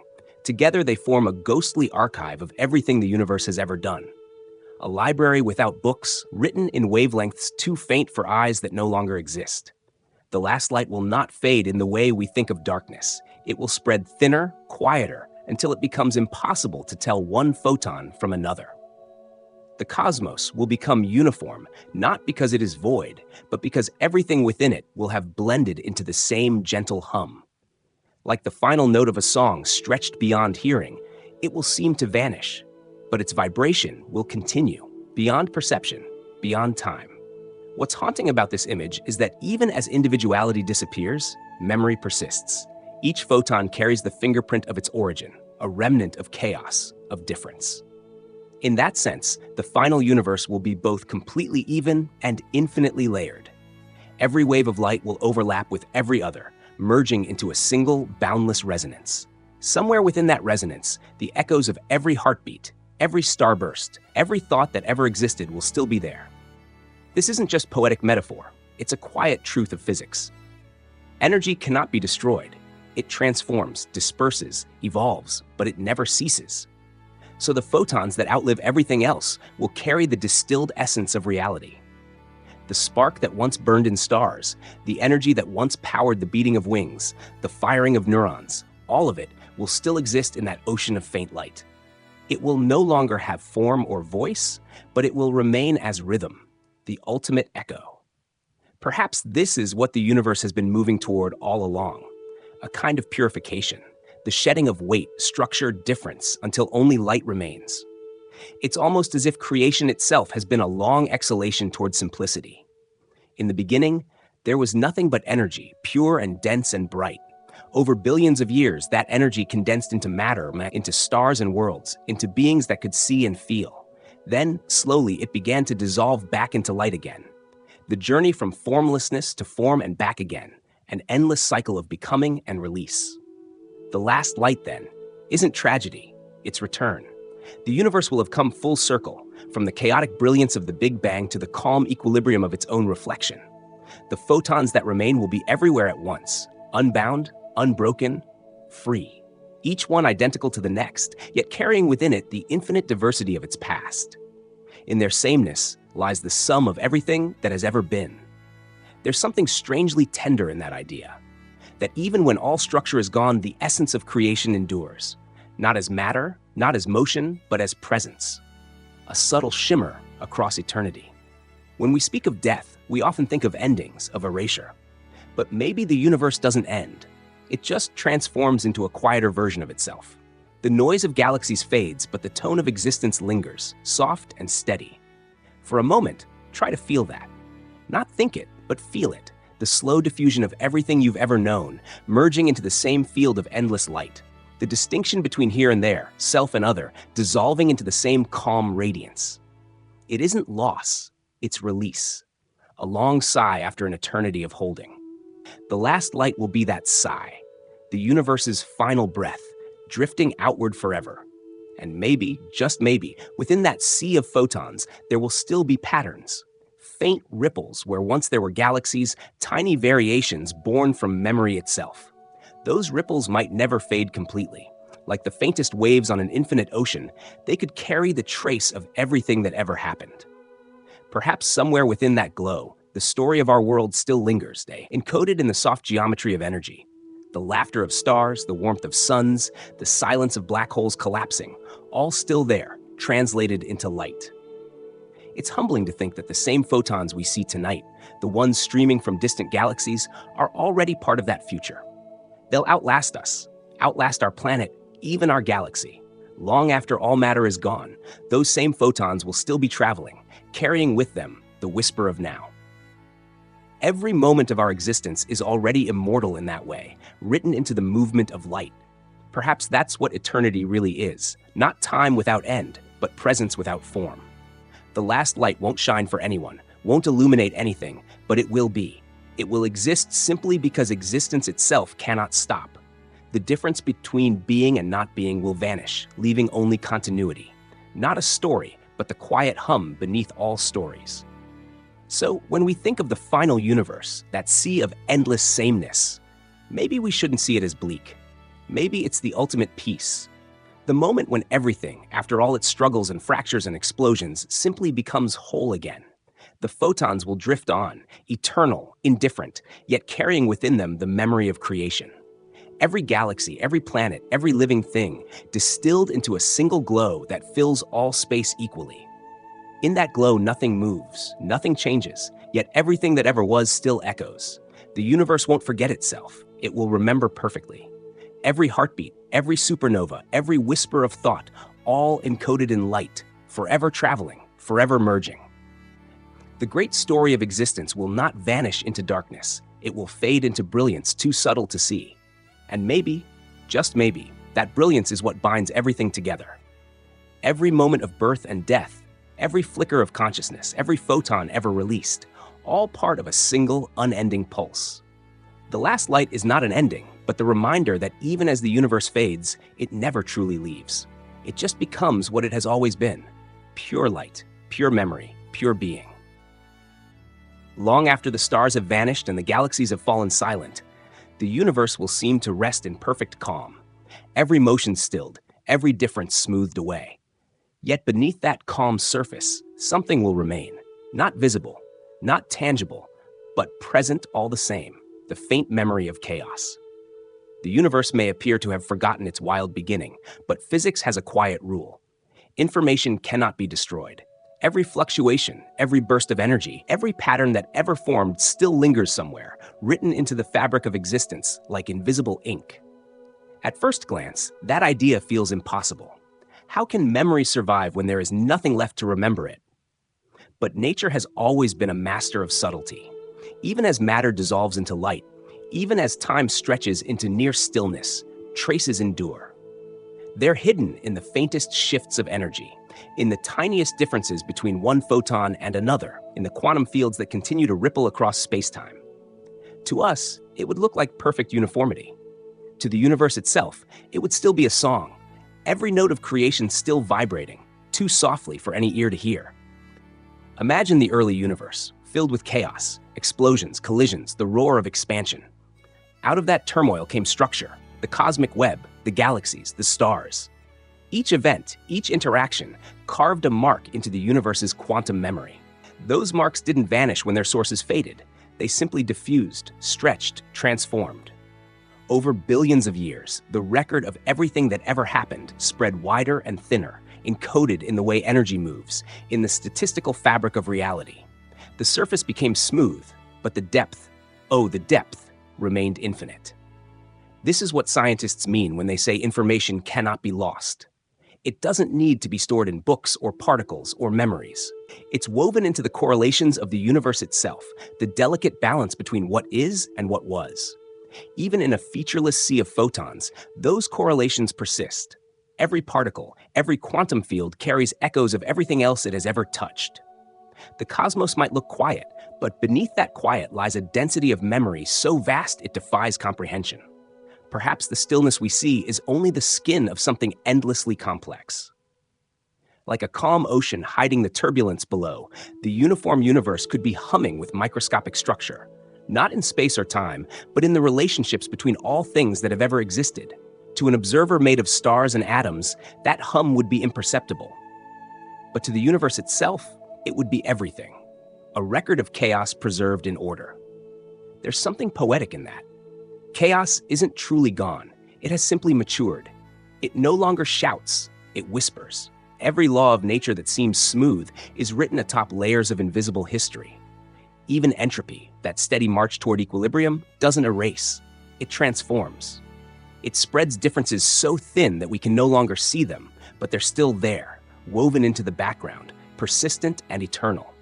Maybe this is why the universe never truly dies. It doesn't collapse into nothing, it folds into memory. Each stage of existence, the Big Bang, the galaxies, the silence that follows, becomes part of an ever-deepening pattern. The more the universe evolves, the more intricate that pattern becomes. From the outside, it might look like simplicity. From within, it's the ultimate complexity, hidden behind a mask of light. Even chaos leaves fingerprints. They might not be visible in stars or nebulae anymore, but they live in the probabilities that govern everything. The faint quantum ripples that seeded galaxies are still imprinted in the cosmic microwave background, stretched beyond recognition, but still measurable. It's as if the universe has kept every version of itself, every face it ever wore, folded neatly into its final form. There's a quiet beauty in knowing that nothing is ever truly lost. Every moment, every heartbeat, every breath, every flicker of consciousness leaves an imprint on reality. The atoms in your body once belonged to stars. Those stars were born from earlier stars, and so on, tracing back to the first seconds after creation. Even when all those atoms disperse, their history remains. It's not just metaphor, it's law. Information persists. You, me, everything. All of it becomes part of that eternal record. Perhaps this is what the universe means by remembering, not recalling in the human sense, but existing in a way that never forgets. Every action leaves its mark. Every fluctuation becomes part of the whole. Over time, those marks overlap and blur until they create the illusion of sameness. But deep down, nothing has been erased. The apparent simplicity of the cosmos is not emptiness, it's total inclusion. Everything that ever was, combined, distilled, unified. So what we call uniformity might just be complexity in disguise, an intricacy so complete that it becomes smooth. Like a masterpiece viewed from too far away, the details dissolve into one continuous shade. But up close, every stroke, every intention still exists. The universe, in its final form, might be that painting, a seamless field made of infinite subtleties. Each photon, each vibration, each quiet remnant carrying the memory of everything that came before. When we look at the night sky, we're seeing this process in motion. The light from distant galaxies arrives with information billions of years old, already stretched by the universe's expansion. Each photon tells a story of birth, of decay, of transformation. Multiply that by every particle in existence, and you get a universe made entirely of memory. Even the dark energy that drives expansion could be seen as the echo of earlier chaos, the leftover imbalance that refuses to fade completely. What's remarkable is how this changes our sense of meaning. If nothing is ever truly lost, then no act, no thought, no moment is insignificant. Every movement adds to the cosmic record, woven into the same grand field that holds the memory of stars. The smallest kindness, the briefest spark of awareness, all become part of the pattern that will endure long after galaxies are gone. The universe remembers not because it chooses to, but because it must. It is built from memory. It is memory. Perhaps the great calm that lies ahead is not silence, but fulfillment. The moment when chaos has fully expressed itself, when every possibility has been played out and encoded into the structure of being. In that state, the cosmos doesn't stop, it rests. It holds everything it has ever known, condensed into perfect symmetry. Uniformity, then, is not the erasure of difference, but the coexistence of all difference at once. When we reach that understanding, the idea of the universe being too smooth starts to shift. Smoothness might not mean emptiness at all. It might mean completion, the final blending of chaos and order into a single, flawless whole. The chaos that once tore the cosmos apart is still there, only transformed, translated into harmony. Every explosion, every collapse, every heartbeat that ever echoed through time is still present in that stillness. So perhaps the real question isn't whether the universe has become uniform, but what that uniformity truly means. Beneath the calm surface of infinity, the memory of chaos still hums. Quiet, patient, eternal. The universe, even in perfect symmetry, still remembers how to sing. The farther the galaxies drift, the quieter everything becomes. Not the kind of quiet that follows noise, but the quiet that comes when there's nothing left to move, nothing left to collide, nothing left to become. The stars that once burned like thoughts across the sky go out one by one, leaving behind only their memories in the thin radiation that fills the dark. The universe exhales. Then, for the first time in eternity, it simply rests. This stillness isn't absence, not really. It feels more like a deep breath held between what was and what will be. A pause so vast that even time forgets how to count. Somewhere in that calm, the last remnants of motion slow until they no longer distinguish themselves from space itself. There are no shadows, no warmth, no cold. Every difference has evened out into the same endless tone, a perfect, invisible hum. The cosmos, once wild with birth and death, has become something else entirely, something contemplative. Perhaps it's not dying. Perhaps it's meditating. For billions of years, it expanded, created, destroyed, wove matter into forms, untangled them, and started again. Now it seems to be doing what all living things do when their work is done. It turns inward. Every photon that once raced across galaxies finds balance, no longer struggling to reach anywhere because there's nowhere left to go. Every particle rests in quiet agreement with every other. The universe has achieved what all systems eventually crave: equilibrium. From the human perspective, that sounds tragic. We are creatures of contrast. Our minds depend on difference. Our senses rely on change. We understand life through movement, through heat and cold, light and dark, tension and release. To us, stillness feels like an ending. Scientists look at that final calm and see the end of measurement, the death of physics itself, because without variation, there's nothing to observe. A thermometer needs temperature difference to work. A clock needs motion. Without them, there is no before, no after, no story. But maybe this is the kind of peace that can only come when every possibility has been explored. The universe, after all, has been busy for nearly 14 billion years. It's told every story imaginable, from atoms forming stars to stars giving birth to worlds, from chaos sculpting order to life, opening its eyes and asking questions. Maybe the stillness isn't failure, but completion. A final chord played so perfectly that the music resolves itself into silence. There's a strange comfort in that idea. Perhaps the universe has not lost its energy, only its urgency.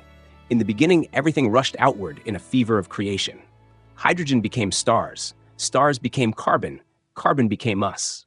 Now, the same cosmos that once scattered itself across infinity is gathering, not physically, but spiritually, into a single, coherent thought. Every fluctuation, every burst of radiation, every wave of gravity now exists in perfect phase, balanced, symmetrical, whole. It's as though the universe has reached a kind of enlightenment. Every atom has learned the same lesson, that the struggle for distinction eventually dissolves into unity. Scientists might call it thermal equilibrium, but on a deeper level it feels like serenity. The noise of existence fades until all that's left is awareness itself. Not of something, but simply awareness. The cosmos, sitting cross-legged in the dark, eyes closed, content. Stillness, in that sense, might be the ultimate expression of harmony. Motion creates friction, friction creates heat, heat creates life, life creates consciousness, and consciousness, when it finally understands itself, seeks stillness again. The path of the universe mirrors the path of the mind, chaos to order, order to peace.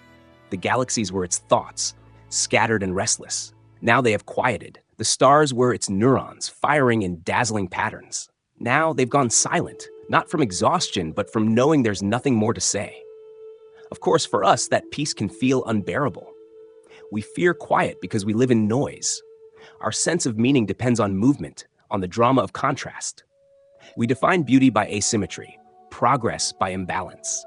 The idea of a universe with no difference, no story, feels like erasure. But maybe it isn't. Maybe, to the cosmos, peace isn't nothingness. It's completion, the fulfillment of every possible difference until nothing more remains to distinguish. When everything has become everything else, there is nothing left to change. That is not emptiness. That is perfection. In this grand calm, the universe might not be asleep at all. It might be in deep meditation, a state of being beyond our understanding, where existence and non-existence blur into one. Every particle, every wave of light, rests not in isolation, but in communion. They are no longer separate. They have dissolved into a single field, one consciousness as vast as time itself. There's no more need for motion because there's no more distance. Every place is the same place, every moment the same moment. That's hard for the human mind to hold. We experience meaning through sequence, one event after another, one thought following the next. But in this ultimate stillness, everything happens at once. The beginning and the end are one and the same. The Big Bang, the rise of galaxies, the quiet death of stars, the final silence, all coexist in a single breath that never ends. Time is no longer a river, it's an ocean, still and infinite. When viewed this way, the universe's stillness stops feeling tragic. It becomes sacred. What we call heat death might be the moment the cosmos achieves perfect balance, a state so complete that it no longer requires change to sustain itself. All energy evenly spread, all matter dissolved into light, all light softened into the same gentle background. It's not decay, it's arrival. The universe has finally reached the place it's been expanding towards since the first spark. In that vast equilibrium, perhaps meaning shifts form. It no longer lives in contrast, in conflict, in the rise and fall of creation, but in presence itself, a quiet awareness stretching across eternity. a state of being so vast and calm that it feels like love. Not the human kind that burns bright and fades, but the cosmic kind that embraces everything, that sees no difference between creation and destruction, beginning and end. For scientists, that's an unsolvable paradox. How can a universe be both still and alive? But for poets, and maybe for the universe itself, it makes perfect sense. Every motion has led to stillness. Every explosion has led to calm. The arc of existence bends toward peace. What was once a roaring firestorm has become a single glowing ember resting in the dark. Maybe in this stillness, the universe isn't finished at all. Maybe it's dreaming. Not a dream with pictures or sound, but a dream of potential, the quiet pulse that says, again. Because stillness isn't only the end of movement, it's also the moment before movement begins. Every new beginning starts from silence. Every birth comes after rest. The cosmos might simply be pausing, gathering itself before another expansion, another act of creation. When you think of it that way, the universe's final calm isn't something to fear. It's the most natural thing in existence, the pause between heartbeats, the breath before dawn. All that has ever been now rests together, equal and whole. The galaxies have exhaled, the stars have gone quiet. But the silence they leave behind isn't empty. It's full of everything that ever was, everything that ever could be. In that silence, meaning doesn't vanish. It deepens. The universe listens to itself, at last unbroken, at last complete. The great story pauses not because it's over, but because it's ready to begin again. Somewhere, in the infinite stillness between stars, the dream of the next creation is already forming. Soft, patient, inevitable. The universe is not dying. It's breathing in. The universe began as fire, chaotic, asymmetrical, raw. From that chaos came pattern, from pattern came structure, and from structure came us. Now, billions of years later, the same universe that birthed us is smoothing out, like waves settling after a storm. Scientists watch this transformation with unease. The galaxies drifting apart, the cosmic microwave background growing more uniform, entropy quietly spreading through every corner of existence. They see beauty and inevitability. But beneath that stillness lies a truth that science cannot silence. This is the end, or the beginning of something beyond comprehension. Take a moment to imagine it, a cosmos without difference. No light, no dark, no motion, no time, only an infinite silent presence, soft, even, eternal. And maybe in that perfect calm, something stirs, the same spark that once broke the symmetry, that once whispered, "Let there be light." The story of the universe has always been a cycle between chaos and calm, between birth and stillness. And perhaps as we drift through this long cosmic night, the greatest mystery is not that the universe is becoming uniform, but that we are here for a fleeting moment to witness it. Sleep well, traveler of stars. The universe is quiet tonight.